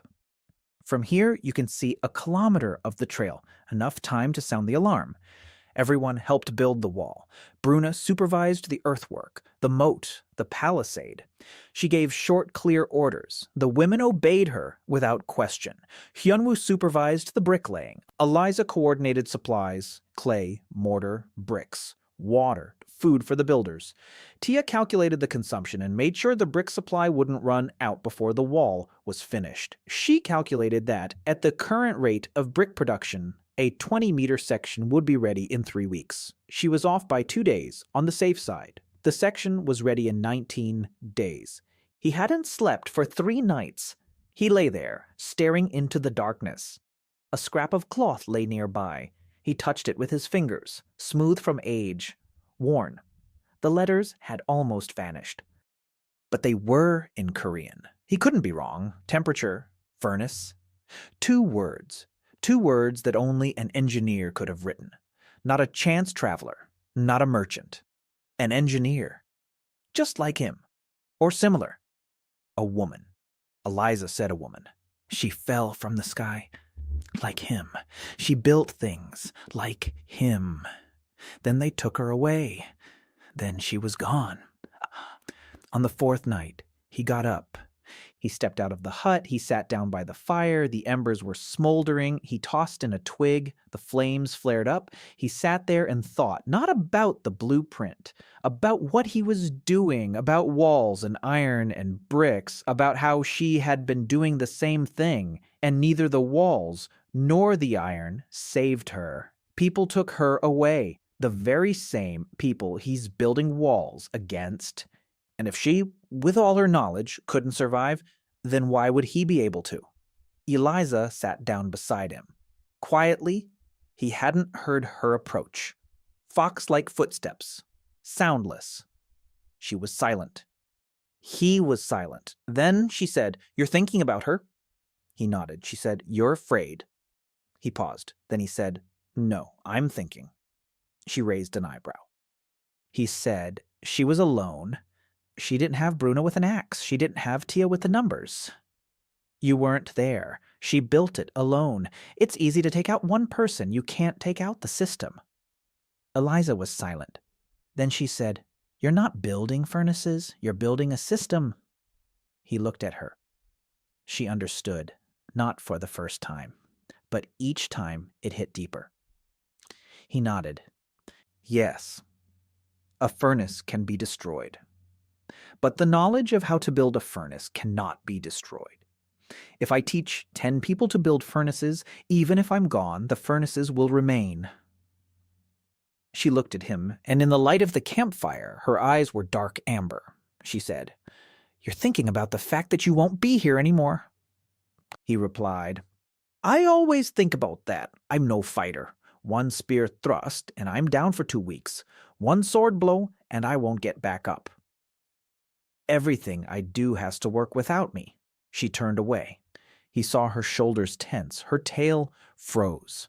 She didn't want to hear that, but she heard it, and she knew he was right. "Then teach," she said without turning around. "I am," he replied. "I'm teaching every day." From that day on, he changed his approach. Before, he'd do it himself and show the result. Now, he taught the process. Every evening after work, he gathered the 3 of them, Eliza, Bruno, and Tia, sat by the fire, and explained. Not what to do, but why. Why the bricks had to be uniform. Why coal had to be burned without air. Why limestone melts slag. Why mortaring the joints makes the wall stronger. Why a sickle is better than pulling up by the roots. Why food supplies are counted in days, not in sacks. Eliza memorized the principles. She grasped the logic quickly. She didn't need to be told twice why crop rotation yields a bigger harvest. She understood it the first time. Her mind was honed for leadership, for strategy, for long-term solutions. She was a leader not because she was stronger, but because she was smarter. Bruna memorized actions. She didn't always understand why, but she understood how. Show her once, and she'd repeat it precisely, reliably, the same way every time. She was the perfect executor, not because she was stupid, but because she was disciplined. She didn't need to know why steel is quenched in water. She needed to know that it must be quenched when it turns cherry red and held for exactly 10 seconds. She'd figure out the rest in time. Tia memorized numbers, all of them, any of them. Once she heard them, she remembered how many bricks they made in each of 12 firings. She remembered the defect rate for each batch. She remembered how many roots had been gathered on each of the 30 days of the previous month. When Hyun Woo explained to her the principle of calculating a wall's strength based on its thickness and height, she didn't just understand. She began calculating in her head, and she was off by only 3%. Without paper, without a blueprint in her head, it made him uneasy. He had worked with structural engineers at the factory in Pohang. Not a single one of them could calculate so quickly in their head. Tia didn't know what arithmetic was. She just did it, as naturally as she breathed. He gave her a gift. On the 3rd day of her training, a birch bark notebook, 10 sheets of birch bark sewn together with nettle thread, with a cover made of a thin wooden plank. On the first page, he wrote the multiplication table, up to 10, and Arabic numerals, and next to them their equivalents in the local counting system. He handed it to her. She opened it. She looked at it. Her lips moved. She read the numbers. She checked them. She multiplied in her head. She compared them with the table. 5 minutes later, she looked up. Her eyes were shining. Her ears were perked up. She pressed the notebook to her chest and said quickly, without a single stutter, "This is the most beautiful thing I've ever seen in my life." Hyun Woo blinked. He'd been praised twice for his industrial reports, but no one had ever called a multiplication table beautiful. The 5th month. Winter had arrived, not gradually, abruptly. Overnight, the temperature dropped below 0. In the morning, the ground was white, not snow. Frost. Thick white frost on the grass, on the roofs, on the walls. Hyun Woo stepped outside and steam poured from his mouth. He looked at the thermometer. There was no thermometer. He guessed based on how it felt. -5, maybe -7. For his body, accustomed to Korean winters, this was nothing. For the beastmen in their furs, this marked the beginning of the season of death. Last winter, they lost 20 people a month. Eliza said this without emotion. As a matter of fact, 20 a month, out of 100. By spring, less than half remained. But this winter was different. 4 brick houses, fireplaces with chimneys, a supply of firewood and coal, a supply of smoked meat, dried roots, pickled vegetables, and dried fish. Tia had calculated it. 3 months' worth of supplies. Winter lasts for a month of shortfall. But not 4, not a catastrophe. A problem, a solvable problem. Hyun Woo planned out the rations. He cut portions by 15%. He stretched out the supplies. By his calculations, it should last until the start of the spring harvest. Just barely. But it should. The first week of winter. The stream hadn't frozen over. The current was strong enough. The water wheel was turning. The blast furnace was breathing. Iron was being forged. Bruna stood at the anvil every day. Her hands didn't get cold. Bear's blood, thick skin. She forged in a light shirt while the others wrapped themselves in furs. Hyun Woo envied her. Silently, the second week, snow, real snow, deep, wet. It had piled up knee-deep overnight. In the morning, the village was buried in white. The children ran out of their houses and began playing in the snow, squealing, throwing snowballs. Hyun Woo stood in the doorway and watched. Last winter, these children were dying. This winter, they're throwing snowballs. He stood and watched, and it was hard for him to breathe, not because of the cold, because of something in his chest that has no technical name. Third week, a problem. Snow was blocking the trails. The hunters couldn't venture far. The traps were buried. Checking them took 3 times as long. The catch had dropped. Fresh meat had almost disappeared from the diet. Tia reported every evening. Meat reserves were 8% below plan. Root reserves were 3% below plan. The total deficit was growing. Hyun Woo listened and nodded. Then he went to his quarters and recalculated. The solution came unexpectedly. Tia brought it. She arrived in the morning with a birch bark notebook and said quickly, "I've done the math. If we reduce the daily coal ration for the blast furnace by 20%, we'll save a metric ton of coal over the winter. TA, metric ton of coal equals 30 days of work at the coal pit. 30 days of work equals 6 people. 6 people could work on setting traps and catching ice fishing instead of mining coal. The ice-caught fish will make up for the meat shortage." Hyun Woo looked at her, then at the notebook, then back at her. She had drawn up a resource balance sheet on her own, without his instruction.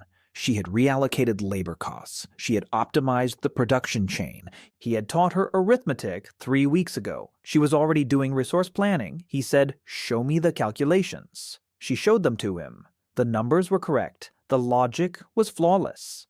The only mistake. She hadn't accounted for the fact that reducing the blast air by 20% would cause the temperature in the blast furnace to drop below the critical point, resulting in slag instead of iron. He explained. She listened. She nodded. Then she said, "Then not 20. 15 is at 15%, the blast furnace maintains its temperature." He ran the numbers in his head. She was right. With a 15% reduction in blast air, the furnace still maintained the minimum temperature. Iron yield dropped, but not to 0. He nodded. 15! Do it! She turned and walked away.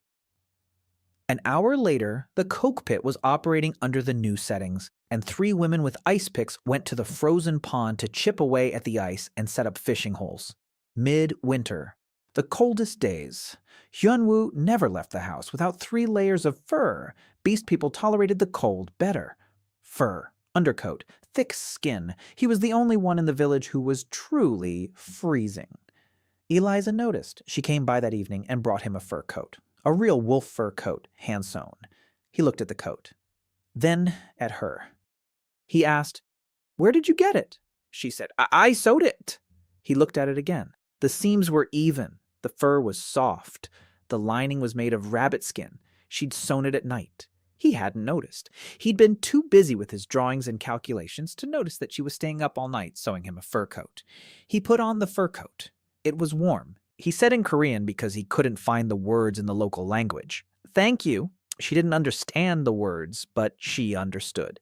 Tia left at dawn. Bruna was with her, and 2 young she-wolves from the trackers, 4 of them, armed. Bruna carried a sack of metal on her back, 20 arrowheads, 10 knives, 2 axes. It weighed about 15 kilograms. For Bruna, that's nothing.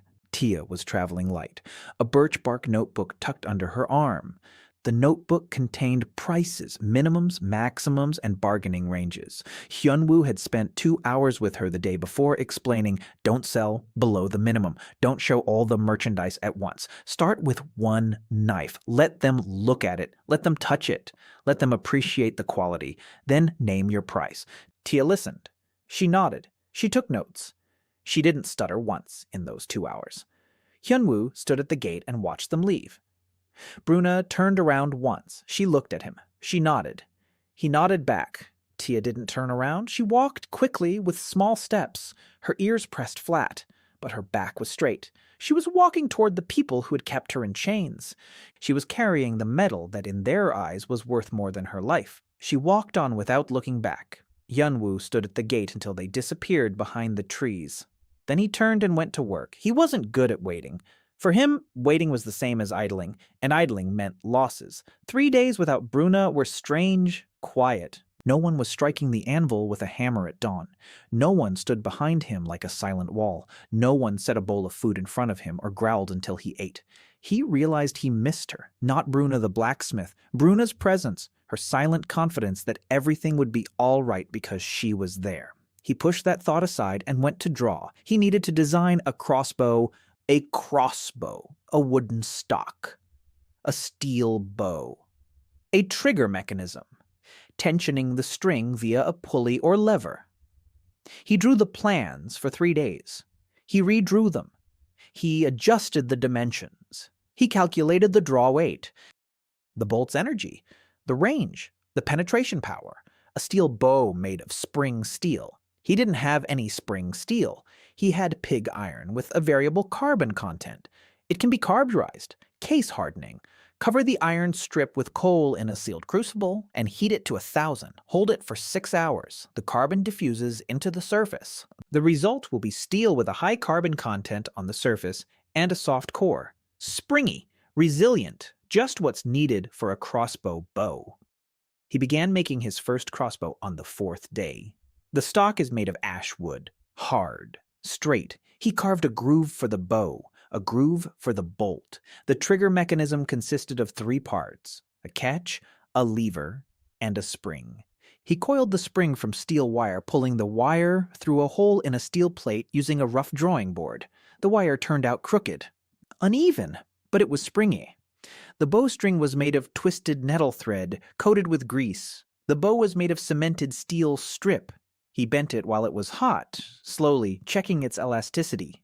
The strip was springy, not as much as normal spring steel, but enough. On the 6th day, the crossbow was assembled, rough, heavy, ugly. But the mechanism worked. He drew the bowstring, loaded a bolt, a wooden one with an iron tip, aimed at a tree 30 paces away, pulled the trigger, a click, a whistle, and impact. The bolt sank 2 fingers deep into the tree trunk 30 paces away, 2 fingers deep into the tree. It would pierce chainmail at 20, leather armor at 50. He walked over and pulled the bolt out. The tip was intact, the shaft was intact, reusable. He made 5 crossbows in 10 days. Bruna returned on the 8th, with grain. 64 sacks. More than they'd expected. Tia walked beside the mule. The mule was loaded with sacks. They'd received the mule as a bonus with the deal. Tia was beaming. Her ears were standing straight up. She spoke quickly and without stuttering. She was telling the story. Hyun Woo listened. They reached the nearest border town in 2 days, small, dirty. A palisade, a market, an inn, a blacksmith. Tia wrapped herself in a hooded cloak. She hid her ears. Bruna put on her helmet. The hunters stayed in the forest. Tia entered the market alone. She approached a hardware merchant. She placed a knife on the counter. The merchant took it. He looked at it. He tried the blade. His eyes widened. He asked where it was from. Tia said, "From the north." "I have more." The merchant called over a second one. The second called over a third. An hour later, Tia was standing in the back room of the tavern in front of 5 merchants, laying out knives and spearheads on the table one by one, just as Hyun Woo had taught her. Slowly, slowly, letting them touch them, letting them appraise them. She named her price. They haggled. She didn't budge below her minimum, not once. She calculated in her head faster than they could on their fingers. They offered silver. She said grain, only grain. They were surprised. But they agreed. Grain is cheaper than silver. For them, it was a good deal. For her, too, 64 sacks of grain and a mule. Spring arrived with rain and mud. The snow melted in 2 weeks. The ground became soggy. The trails turned into rivers. The stream swelled again, but the drainage canal handled it. The clearing remained dry. Hyun Woo stood on the tower and looked out at the forest. The trees were still bare, black branches against the backdrop of the gray sky. But buds were already swelling at the tips of the branches. Life was returning, and with life, people returned. Not slave traders, refugees. The first group arrived a week after the snow melted. 14 people. 2 families from a devastated reindeer herding tribe, women, children, and 1 old man. They had been walking for 3 weeks. They ate moss and bark. They had heard from someone who had heard from someone else that there was a place to the west where the beast people lived in stone houses and did not go hungry. They didn't believe it, but they had nowhere else to go. When they came out into the clearing and saw the brick walls and smoke rising from the chimneys, the old man fell to his knees. Eliza took them in without hesitation. Before, she would have hesitated, argued with herself, been afraid. Now she looked at Hyun Woo. He nodded. She nodded. That was it. The refugees were fed. They were given shelter. 3 days later, the old man went to Hyun Woo and said he was a tanner. He knew how to tan hides, not just dry them, tan them, knead them, tan them, make soft leather. Hyun Woo looked at him. A tanner. Soft leather means belts, harnesses, piston seals, footwear, proper footwear, shoes, boots. He sat the old man down next to him and spent 3 hours asking him about the tanning process. The old man explained. Oak bark, soaking, scraping, stretching on a frame. Hyun Woo took notes. Then he said, "You're now the head of the tannery workshop." The old man blinked. He didn't have a workshop. Hyun Woo said, "You will. Tomorrow." The old man blinked again. Then he nodded. The second group arrived 10 days later. 23 people, 3 families. Among them were 3 men, the first adult men in the settlement besides Hyun Woo, young men. 2 wolves and a bear. One limped. His leg had been broken and had healed crookedly. The second was nearly blind in one eye. The third was healthy but as thin as a skeleton. All 3 came with women and children. They weren't fighters, they were survivors. Hyun Woo assigned them to work. The limping man turned out to be a skilled carpenter. His hands were precise and patient. He cut wood as if the wood itself wanted to take the desired shape. Hyun Woo gave him chisels, and within a week they had their first proper wooden window frames. The half-blind man turned out to be a potter. He shaped pots by touch, and they turned out smoother than those made by sighted people. Hyun Woo set up a potter's wheel for him, a primitive one, made of wood and turned by foot. But it was a wheel. The potter sat down at it and froze. He didn't know what a potter's wheel was. He had always shaped clay with his hands. Hyun Woo demonstrated how it worked. The potter gave it a try. The first pot came out crooked. The second was better. The 5th was even. The 10th was perfect. His hands sensed the clay just as Hyun Woo sensed metal. By the end of the month, they had tableware. Normal, even, identical. Tia recorded it: 10 pots, 20 bowls, 4 jugs, population 82 people. Eliza kept track of names and their distribution among the houses. Tia kept track of resources. Hyun Woo kept track of the projects. 3 birch bark journals, 3 systems, 3 people in charge. He began to realize that managing 80 people was not the same as managing 30. With 30, you can know everyone by name and speak to each person personally. With 80, you need a structure. You need intermediate levels. You need people who manage the people who do the work. He divided the settlement into groups: brick, blacksmith, forest, hunting, food supply, construction. Each group has a leader. The leaders report to Tia on the numbers and to Elise on the people. Bruna is in charge of security. The system worked. Not right away. The first 2 weeks were chaotic. The group leaders didn't understand what it meant to report. They were used to doing what they were told, not thinking, not making decisions. Hyun Woo spent 3 evenings explaining. A group leader isn't the one who's the strongest. It's the one who knows how many people they have, how much material they have, and what needs to be done by evening. If you don't know these 3 things, you're not a foreman. You're just another worker. By the end of the second week, the foreman started coming to Tia in the morning and saying, "I have 8 people, enough clay for 200 bricks. We'll have 160 done by evening." Tia took notes. In the evening, she checked. If they'd made 160, she'd record 160. If it was 140, she'd record 140 and find out why, not to punish them, but to make adjustments. Hyun Woo explained this to her. We don't punish people for deviations. We look for the cause and fix it. She nodded. She already thought that way. She just needed to hear that thinking that way was right. The 8th month, the population was growing. 130 people, then 150, then 170. Refugees kept coming in small groups, 5 at a time, 10 at a time. Once 30 arrived all at once. An entire tribe. A small one. Children, women, 4 men. All emaciated, all bearing signs of beatings and burns. They were being chased. Their village had been burned down by knights from the Order of the Undead Hunters. They'd been fleeing for 4 days. Twice they'd run into patrols. They'd lost 2 men. Hyun Woo listened to their story through Eliza. The Order of the Silver Spade. A knightly order from the Kingdom of Wylant. Nominally, monster hunters. In reality, a punitive squad, clearing out beastfolk settlements. The formal justification? Beastfolk are the spawn of beast gods, unholy creatures, so the order operates within the bounds of its charter. Eliza recounted this in an even voice, without emotion. She'd heard stories like this since childhood. For her, it was the backdrop of life, like rain or cold, something you can't hide from, and it's pointless to get angry about. Hyun Woo was angry, quietly. Inside. He didn't show it. He was taking notes. The Order of the Silver Spear. The Kingdom of Valant. Direction of attack, southeast. Unit strength, 20 to 30 knights, plus infantry. The total strength of the order is unknown. He jotted down the details just as he would technical specifications. Dryly, precisely. Then he closed his logbook and headed for the wall. The wall was taking shape. The palisade around the perimeter was nearly complete.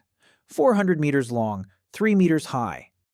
Logs sharpened at the top. A moat in front of the palisade, 1.5 meters deep and 2 meters wide. Brick sections on the northern and eastern sides. 4 towers at the corners. 2 are ready. 2 under construction. A single gate on the south side. Gates made of oak planks on steel hinges. A bolt. Hyun Woo stood on the northern tower and looked out at the forest. Somewhere out there was the order. 20 to 30 knights in steel armor, trained fighters, horses, crossbows, swords, spears, against his walls, and 15 women with crossbows made of homemade steel. He came down, went to the workshop, sat down at the workbench. He began to sketch. Not crossbows, not walls, traps, field traps, wolf pits, traps with sharpened stakes at the bottom, camouflaged with branches and earth. A line of pits in front of the wall, 50 meters away. A knight on horseback weighs 400 kilograms. The horse will sink in, the knight will fall. In steel armor, he won't be able to climb out of a 2-meter deep pit without help. Next, garlic. Steel spikes with 4 prongs. No matter which end you throw up, scatter them in front of the wall. Horses without horseshoes. They don't shoe horses here. A steel spike and a hoof, and the horse is out of commission. Next, traps, cross-tied stakes, a line of stakes in front of the moat. Infantry won't get through without casualties. They'll be slowed down. Under crossbow fire, being slowed down means death. Bruna came in the evening. He showed her the blueprints. She looked at them in silence. Then she said, "Do you think they'll come?" He said, "Yes." She said, "When?" He said, "I don't know, but they'll come. 170 beastmen with iron and walls. It's too conspicuous, too dangerous for those who believe we have no right to exist." She nodded. Then she said, "I'll be ready." He looked at her. She'll be ready. He knew that. Bruna is always ready. That is her strength and her curse. She knows no other state. He thought about what he had to do for her. Not a weapon. She has weapons. Not armor. He can't make proper armor yet. Something else. Something for her. For Bruna, who isn't a fighter. For Bruna, who is human. He remembered her sitting at the table, at an ordinary table in the communal house. The chair beneath her creaks, and she sits tensely, afraid it will break. She eats from a small bowl. The bowl in her hands is like a thimble. She holds the mug with 2 fingers because the handle is like a ring to her. Everything around her is small. The world around her isn't made for her. He worked for 3 evenings. He made her a chair out of thick oak planks with a wide seat, with a high backrest, with armrests. He tested it himself. He jumped on it. It didn't creak. He weighed half as much as Bruna, but the structure held up. Then a mug, a big one, clay with a handle to fit her grip. The handle is wide. 4 fingers fit inside. Then a ladle, a big one, steel, with a long handle, so she wouldn't have to lean over the pot. She's tall. She leans over every time.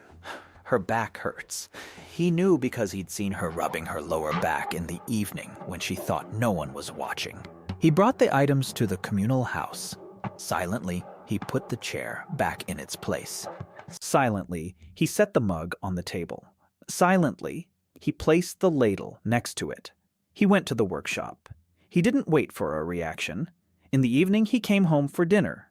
Bruna was sitting in the new chair, upright, calm. The chair didn't creak. She was drinking from the large mug, and the handle didn't dig into her fingers. She was ladling out the soup with the new ladle and didn't have to lean over. She didn't look at him. She didn't say thank you. Not a word, but he noticed. She didn't put the mug on the table, on the shelf, next to her sleeping spot, next to the ruler he'd given her months ago. 2 items on the shelf, the ruler and the mug, her treasures, the 10th month. Caitlin came at night, alone. Without warning, the guards in the tower spotted a shadow at the edge of the forest. Bruna sounded the alarm, 10 women with crossbows on the walls. Hyun Woo in the tower with a torch. The shadow stepped into the light. Tall, thin, cat-like ears pressed against her head, a long tail wrapped around her hip, short, light-colored hair, yellow eyes, unblinking. The eyes of a predator gauging the distance before a leap, 2 knives at her belt, a bow behind her back, a bag on her shoulder. She stood in front of the gate and didn't move. She was waiting. Eliza went down to the gate. She asked through the slit, "Who?" The woman answered in pure human language, then in the local language, then in a 3rd language that Hyun Woo didn't know. 3 languages. She spoke 3 languages. She introduced herself. Caitlin Kate, a former mercenary, a former bodyguard for Baron Harvett of Wayland, half-breed. Her mother was a beast person. Her father was a human. She didn't belong to either group. She was a stranger everywhere. She said she was looking for a place to stay. She said she'd heard of a city of beast people with iron and walls. She said she might be useful. Eliza turned to Hyun Woo. He was standing on the stairs, listening. He looked at the woman behind the gate, at the knives, at the bow, at her eyes, the eyes of a person who killed for money, professionally, for a long time. He said, "Let her in." Eliza looked at him. He nodded. She opened the gate. Kate entered. She looked at the brick walls, at the towers, at the crossbows in the women's hands. She was assessing, counting, calculating firing angles and blind spots. Hyun Woo saw how her eyes moved. She was examining his fortifications with the eyes of a professional. Then she looked at him and said, "The south wall is weak. The palisade has no supports. 1 battering ram and it will fall." He nodded. He knew. She said, "I can help." The cardinal was leafing through a book, slowly, page by page. He was reading the text, a church treatise. He knew it. He had an identical copy in his archives, but the marginal notes were new. No, not new. Old, ancient, written by the hand of a woman who had been burned at the stake 200 years ago. His church had burned her for heresy, for speaking words that no one understood, for building furnaces and canals and calling it science, not magic. He closed the book. He looked at Hyun Woo. His voice was steady, quiet, the voice of a man who was accustomed to speaking and being heard. He said, "Where did you get this?" Hyun Woo pointed at Hannah. The cardinal looked at her. She stood upright for the first time in her life, standing directly before the one she had feared her entire life. The cardinal said, "You're from her lineage." Hannah replied, "Yes." The cardinal was silent for a moment. Then he said, "We've been searching for your family for 100 years. We wanted to destroy you." Hannah replied, "I know. My mother was killed, and my grandmother, and her mother. In every generation, you killed one of us, but not all of us. We hid well." The cardinal turned to Hyun Woo. "You know what's written in the margins," he said. Hyun Woo nodded. The cardinal said, "Then you know why I'm here." Hyun Woo said, "You're afraid?" The cardinal didn't deny it. He said last time she gave people knowledge. Furnaces, iron, canals, mills. Kingdoms rose on the strength of her knowledge. Then she tried to give that same knowledge to the beastfolk. And we stopped her, because if we hadn't stopped her then, the balance would have collapsed. Wars, blood, chaos. We burned her so the world wouldn't burn. Hyun Woo listened. Then he said, "And the world is burning anyway. Winters are longer. Harvests are failing. Monsters are emerging from the forest. Your kingdoms are rotting from within."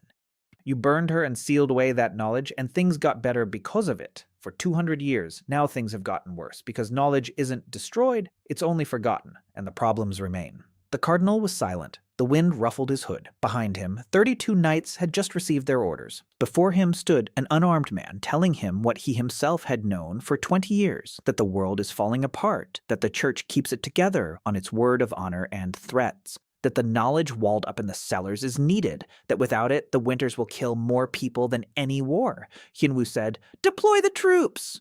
The cardinal raised an eyebrow. Hyun Woo said, "I'm not waging war. I'm building. Like, look at the walls, look at the fields, look at the chimneys. This isn't an army. This is a city. 200 people who just a year ago were starving and dying. Now they're fed. They have warm homes. They have iron. They have bread. I did this in a year, 1 year. Without magic, without an army, without your church, just with my hands and my mind. You can't even imagine what I'll accomplish in 10 years, and you can come here with swords and burn it all down, just like you burned her down. But in 20 years, another engineer will fall from the sky, and it will all start over again, because the mechanism works, and it won't stop until you break it. But you don't know where it is or how to break it. I do." The cardinal froze. His eyes narrowed. He understood. Hyun Woo had just told him what the church hadn't known for 200 years. That the visitors aren't a coincidence. That there's a mechanism. That it's working. That it can be found. The cardinal said quietly, "You know where it is." Hyun Woo said, "Mount Calder." She wrote it down. The cardinal turned pale. Mount Calder was 100 kilometers to the north, deep in the wild woods where the monsters are, where no one goes. The cardinal said, "What do you want?" Hyun Woo said, "Peace, not eternal, practical. You recognize our right to live here. We'll trade with you iron, grain, knowledge. What you wanted to share 200 years ago and for which you burned her, I'm sharing this willingly. On one condition, you don't lay a finger on my people, ever." The cardinal was silent for a long time. Hyun Woo waited. Kate stood nearby, her hand resting on her belt where her knives usually were. The knives were gone, but the habit remained. Hannah stood and looked at the cardinal, straight on, without fear, with that special calm that comes when there's nothing left to fear because the worst had already happened, to her mother, to her grandmother, to every woman in her lineage. It couldn't get any worse. Only better. The cardinal said, "You think I'm killing you out of hatred for the beast folk?" "No, master," she replied. "I'm killing you because last time we burned her too late, and half the world paid the price." Hyun Woo replied, "Your Eminence, half the world is paying the price right now. Every winter, every famine, every child with a swollen belly. You've halted progress for 200 years, and the world hasn't gotten any better. It's gotten worse. Maybe it's worth trying something different." The cardinal looked at him, then at the walls, then at the smoke rising from the chimneys, then at the fields beyond the walls where the second crop of barley was sprouting green, then at the order's banners behind him, then back at Hyun Woo. He said, You're not her." Hyun Woo replied, "No, I'm next." The pause lasted an eternity, or a minute. Hyun Woo didn't count. Then the cardinal turned his horse around. He rode up to the formation. He said something to the marshal of the order. The marshal looked at him, then at the walls. Then he nodded. The knights began to turn around. The infantry followed them. The supply train followed the infantry, slowly, with difficulty, but they were turning around. They were leaving. Hyun Woo stood on the field and watched them go. His legs wouldn't hold him. His knees were shaking. His hands were trembling. He clenched his fists so no one would see the tremors. Kate stood beside him. She said quietly, "This isn't the end." He nodded. "This isn't the end. It's a pause. The cardinal has left to think, not to surrender." Hannah stood watching the army march away. She said, "She would be proud." Hyun Woo looked at her. Hannah said, "My great-grandmother, she would be proud of you." He didn't answer. He turned and walked toward the gate, slowly, because his legs wouldn't obey him, and he didn't want anyone to see him staggering. The summer of the second year. The city was growing. 300 people, then 400. By midsummer, 500. The 3 months following the cardinal's retreat were the most peaceful and the most tense at the same time. Peaceful because no one was coming with swords. Tense because everyone was waiting for someone to arrive. No one came. Instead of swords, merchants arrived. First, just one. That very same old merchant from the border town. He came in person with a caravan of 3 wagons. The wagons carried grain, cloth, salt. He wanted iron. Hyun Woo received him. Tia conducted the negotiations. She was no longer hiding under her hood. She sat at the table with her ears pricked up and a birch bark notebook in her hands. She kept track of the numbers. She haggled. She prevailed. The merchant left with 10 axes and 30 knives. He left behind the grain, cloth, and salt, and a promise to return in a month with a caravan twice as large. A month later, 2 caravans arrived, then 3. By fall, the House of Warmth had become a trading hub, the only source of high-quality steel tools within a 100-kilometer radius. Hyun Woo ramped up production. A second blast furnace, a third water wheel, a specialized forge for small tools, knives, scissors, needles, files, saws, items that cost a fortune in the kingdoms, items he could mass produce, to a standard identical, each subsequent one cheaper than the last. Economies of scale. Merchants couldn't understand how this was possible. They were used to every knife being one of a kind, every axe unique, every blacksmith working in his own way. Here, knives rolled off the anvil in batches of 20, identical, same weight, same length, same sharpness. The merchants watched in disbelief. Then they bought everything. Tia established a trading system, fixed prices, a price list on birch bark. Every merchant had a copy. A knife of a certain size cost a certain number of sacks of grain, or a certain number of measures of cloth, or a certain number of measures of salt. Hyun Woo looked at the price list and shook his head. He was learning. Pricing, standardized pricing, the foundation of a market economy. Tia came up with it herself. He hadn't asked her to. She saw that merchants tried to haggle over the price every time. She saw that it wasted time. She set a fixed price. Time stopped being wasted. He looked at her and thought that in 10 years, she would be the most dangerous merchant on the continent.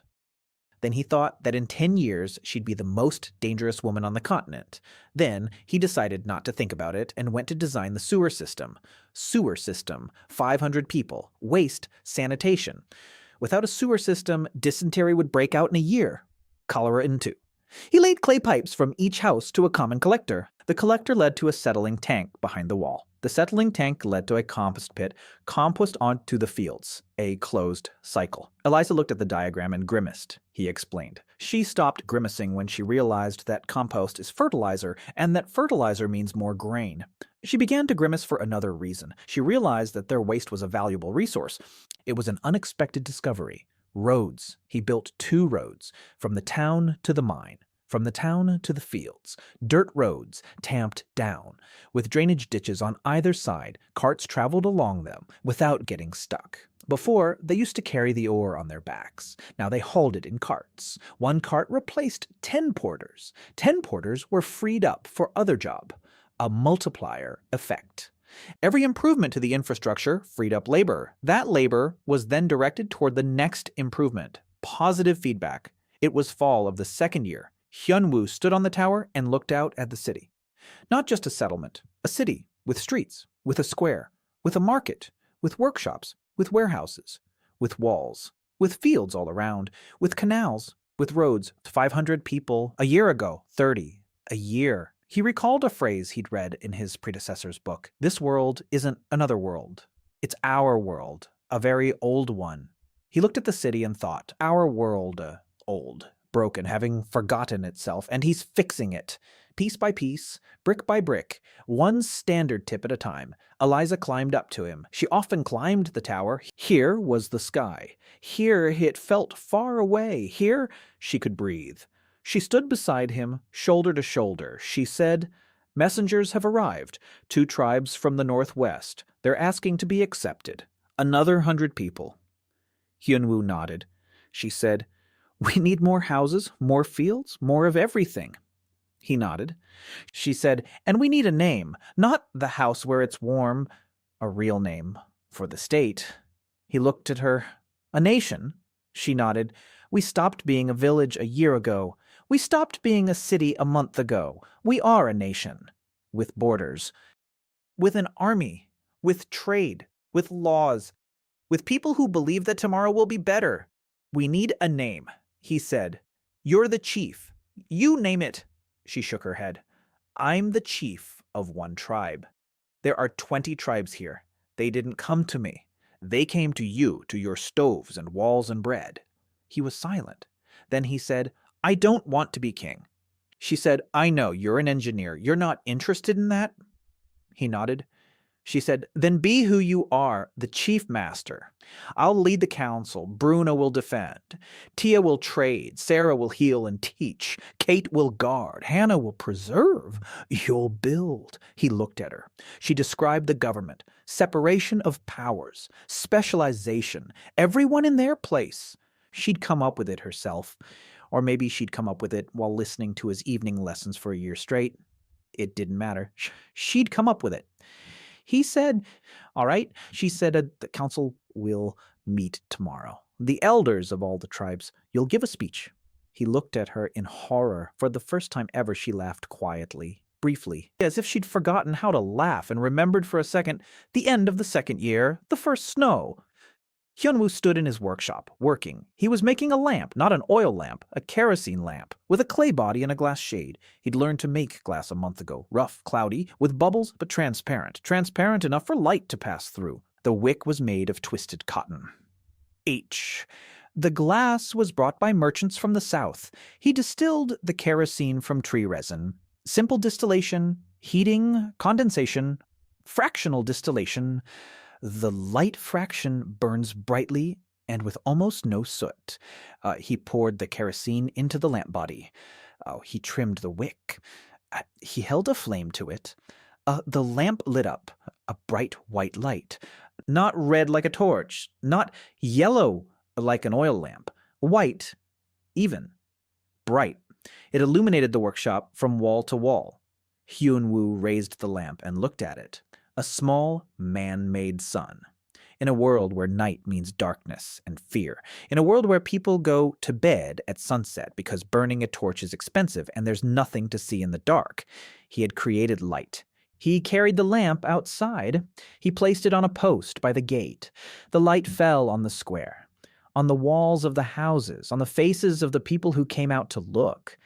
Children stood and looked up at the light, as if it were a star that had come down. Women came out of their houses. They stood in their doorways. They watched, in silence. Bruna stood by the forge and watched. Tia stood with a notebook but wasn't writing. Sarah stood with a child in her arms, and the child reached out toward the light. Kate sat on the tower wall and watched from above. Hannah stood in the shadows and cried. Quietly. because her great-great-grandmother had written about the light in her journal. She had written that she wanted to bring light to this world. She hadn't had time. He had. Hyun Woo returned to the workshop. He made 5 more lamps. In 3 days, 6 lamps, 1 for each district of the city, 6 little suns in the darkness of the winter forest. In the evening, when all 6 were lit, he climbed the tower and looked down. The city glowed. In the darkness of the forest at the edge of the world, the city glowed with 6 white dots, like a constellation on Earth. That evening, he hosted a dinner, a big one, a communal one, at long tables under a canopy, all 612 people. The tables stretched across the entire square. He had spent a week designing them. Each table fit perfectly against the next. No gaps, no differences in height, a single line 50 meters long. On the tables, meat, bread, stew, pickled vegetables, dried fish, fresh greens from the greenhouse he'd built, over the hot exhaust from the blast furnace, a warm pond with watercress, honey from the apiary set up by the old tanner, a full portion for everyone. Not just a bite, a serving. A normal, human serving of food. He placed a lamp in the center of the table. A new one, the brightest one. The light flooded the table from one end to the other. 612 people. Beast people, foxes, wolves, bears, hares, deer, cats, mice, half-breeds, children, old people, all at one table, all well-fed, all warm, all alive. No one made toasts. Everyone just ate and looked at the light. Silence, not dead, alive. The silence of people who eat their fill and take their time because they know there's enough food, because they know there will be food tomorrow, too, and the day after tomorrow, and a week from now. The silence of safety, the silence of home. Eliza was sitting next to him. On his right, Bruna was across from him, in her big chair, with a big mug. Tia was 2 seats away. A notebook lay on her lap, but she wasn't writing. She was eating, slowly, silently, without stuttering. Sarai was at the end of the table next to the children. She was feeding a 3-year-old boy with horns, and he was grabbing her finger and laughing. Kate was sitting on the tower wall with her portion, alone, as always, but she was looking down at the table, and there was something on her face that Hyun Woo hadn't seen before. Peace. Hannah was sitting next to with Elisa, silently. A book lay on the table in front of her, an old one, yellowed, open to the last page, the page with Korean words. This world isn't another world, it's our world. Eliza turned to him. She said quietly, Hyun Woo, do you realize what you've done? He was chewing. He looked up. He looked at the table, at the light, at the people. He said, dinner? She covered her face with her hands. Her shoulders were shaking. She was either laughing or crying. He didn't understand. He never understood. Then she took her hands away. Her eyes were glistening, wet. She said, You're an impossible person, Hyun Woo. He shrugged. He really didn't understand. To him, it was just dinner. To her, it was the world, an entire world that he had built out of clay, iron, and stubbornness. After dinner, he sat alone in the workshop. Everyone had gone home. The city was asleep. The lamps were lit, 6 white dots in the darkness. He took out Hannah's book. He opened it to the last page. He read it again. This world isn't another world. It's our world. A very old one. The mechanism beneath Mount Calder. It's still working. Don't break it. It's the only thing left. He closed the book, set it on the table, looked at his hands, calluses, scars, cracks. The hands of an engineer who spent 2 years building a civilization from nothing. He thought about Mount Calder, about the mechanism, about the fact that he might find it, about the fact that the mechanism might send him home to Fohan, to the factory, to furnace number 4, to the technical specification he never finished. Home. He closed his eyes. He imagined it. The factory. The smell of red-hot metal, the roar of the rolling mill, the foreman's voice, coffee from the vending machine, the report on the table, ordinary life, his life, the one he had lost. Then he opened his eyes. He looked out the workshop window, through the cloudy, bubbly glass, at the square, at the houses, at the smoke from the chimneys, at light from the street lamps, at the city he had built, at the house of warmth, at the land of the first fire. He thought of Eliza, of how she had lowered her spear for the first time by 1 centimeter, of how she had taught him words, earth, stone, fire, how she was sitting in her room behind a door secured with a steel bolt, able to be alone for the first time in 8 years, how her tail had wrapped around his leg for a single second and then moved away. He thought of Bruna, how she had dug the first hole right next to him without asking any questions, about how she carried 3 logs through the forest, all by herself, about how she smiled when she forged her first arrowhead, briefly and clumsily, about how she places a mug and a ruler on the shelf next to her sleeping spot. He thought of Tia, about how she found a mistake in his calculations on the very first day, about how she pressed the birch bark notebook to her chest and said, "This is the most beautiful thing I've ever seen," about how she sat in front of 5 merchants and didn't stutter once.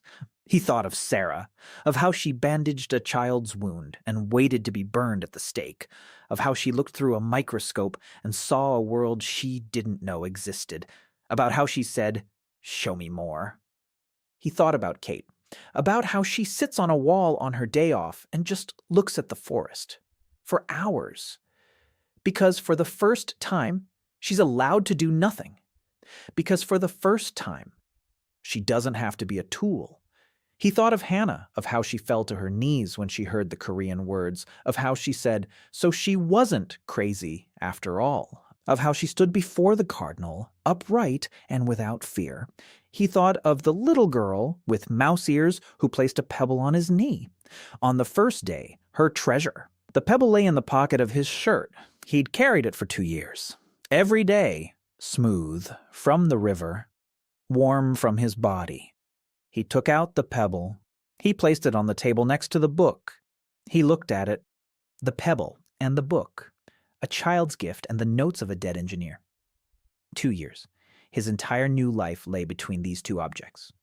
He made a decision. Not now. He'd made it long ago. Maybe on that first evening when the girl placed the pebble on his lap. Maybe when the old woman cried as she looked at the chimney. Maybe when Eliza said, "Do you realize what you've done?" And he replied, "Dinner." He didn't know when, but the decision had been made. Mount Calder would have to wait. The mechanism would have to wait. Maybe one day he'd go there, take a look, figure out how it works, maybe take it apart, maybe fix it. Maybe, standing in front of it, he'd think about Fohan and furnace number 4 and coffee from the vending machine. But now wasn't the time. Right now, he needed to finish for the water system and start the school project. Tia says the children need to learn to count. Sarah says they need a proper lab. Bruna says the south wall has sagged 2 centimeters. Eliza says envoys from 2 kingdoms have arrived and want to discuss a trade agreement. Hannah says she found another book with his great-grandmother's notes. Kate doesn't say anything, but she left an apple on his desk. Just an apple, no note. He ate it and thought the apple was delicious. He stood up. He walked over to the window. He looked out at the city, at the light from the lamps, at the smoke from the chimneys, at the walls he had built, at the fields beyond the walls, at the forest beyond the fields, at the sky with 2 moons. In his world, there was only 1 moon. Here there were 2. He had gotten used to it. He had gotten used to many things, to ears and tails, to 2 suns, to stone axes and spears made of sticks, to a world that had forgotten it was once great and had become small and cruel. He had grown accustomed to it, and he built every day, brick by brick, tip by tip, canal by canal, lesson by lesson, person by person. Not because he was a hero, not because he was special, because he was an engineer, and engineers build. That's what they do. That's all they do. And sometimes that is enough.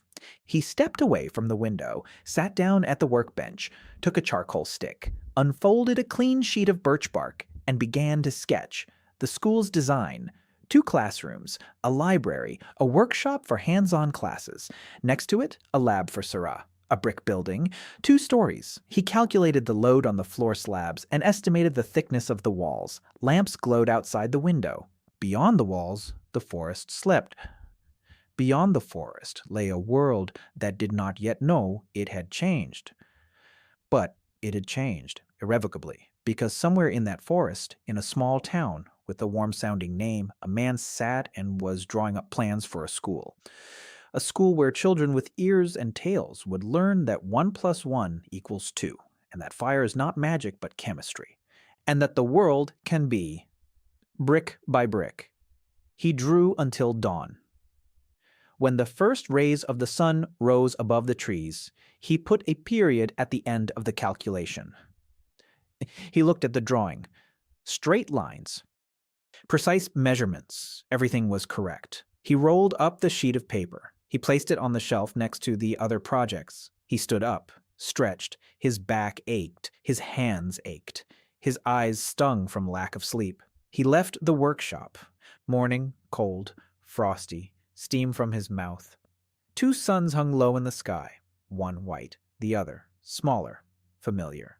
His sons. He walked over to the communal table. The early risers were already seated there. Bruna with a mug, Tia with a notebook, Eliza with her eyes closed and a mug of tea in both hands. He sat down in his usual spot. Someone placed a bowl of soup in front of him, a piece of bread, a mug of water. He ate. Eliza opened her eyes. She looked at him. She said quietly, "You didn't sleep again." He shrugged. She shook her head. Her ears lay flat against her head. Her tail didn't move. Then she said, "What's today?" He said, "School." She raised an eyebrow. He said, "I'm starting to build a school." She looked at him for a long time. Then she nodded. Then she poured him some more tea. Silently, he drank his tea and looked at the city, at his people, at his family. He hadn't told them that. Ever. He didn't know how to say things like that. He knew how to build. He built stoves for them. He built walls for them. He built a school for them. And every stove, every wall, every brick, every finial, every lamp, every hinged door, every chair for Bruna, every notebook for Tia, every microscope for Sarah, every room for Eliza, they all said what he couldn't put into words. That he was here, that he was staying, that he wasn't going anywhere. That this world, with all its 2 suns and 2 moons, ears and tails, monsters and cardinals, nights, hunger, cold, wars, and injustice, was his world. And he would keep mending it, as long as he could.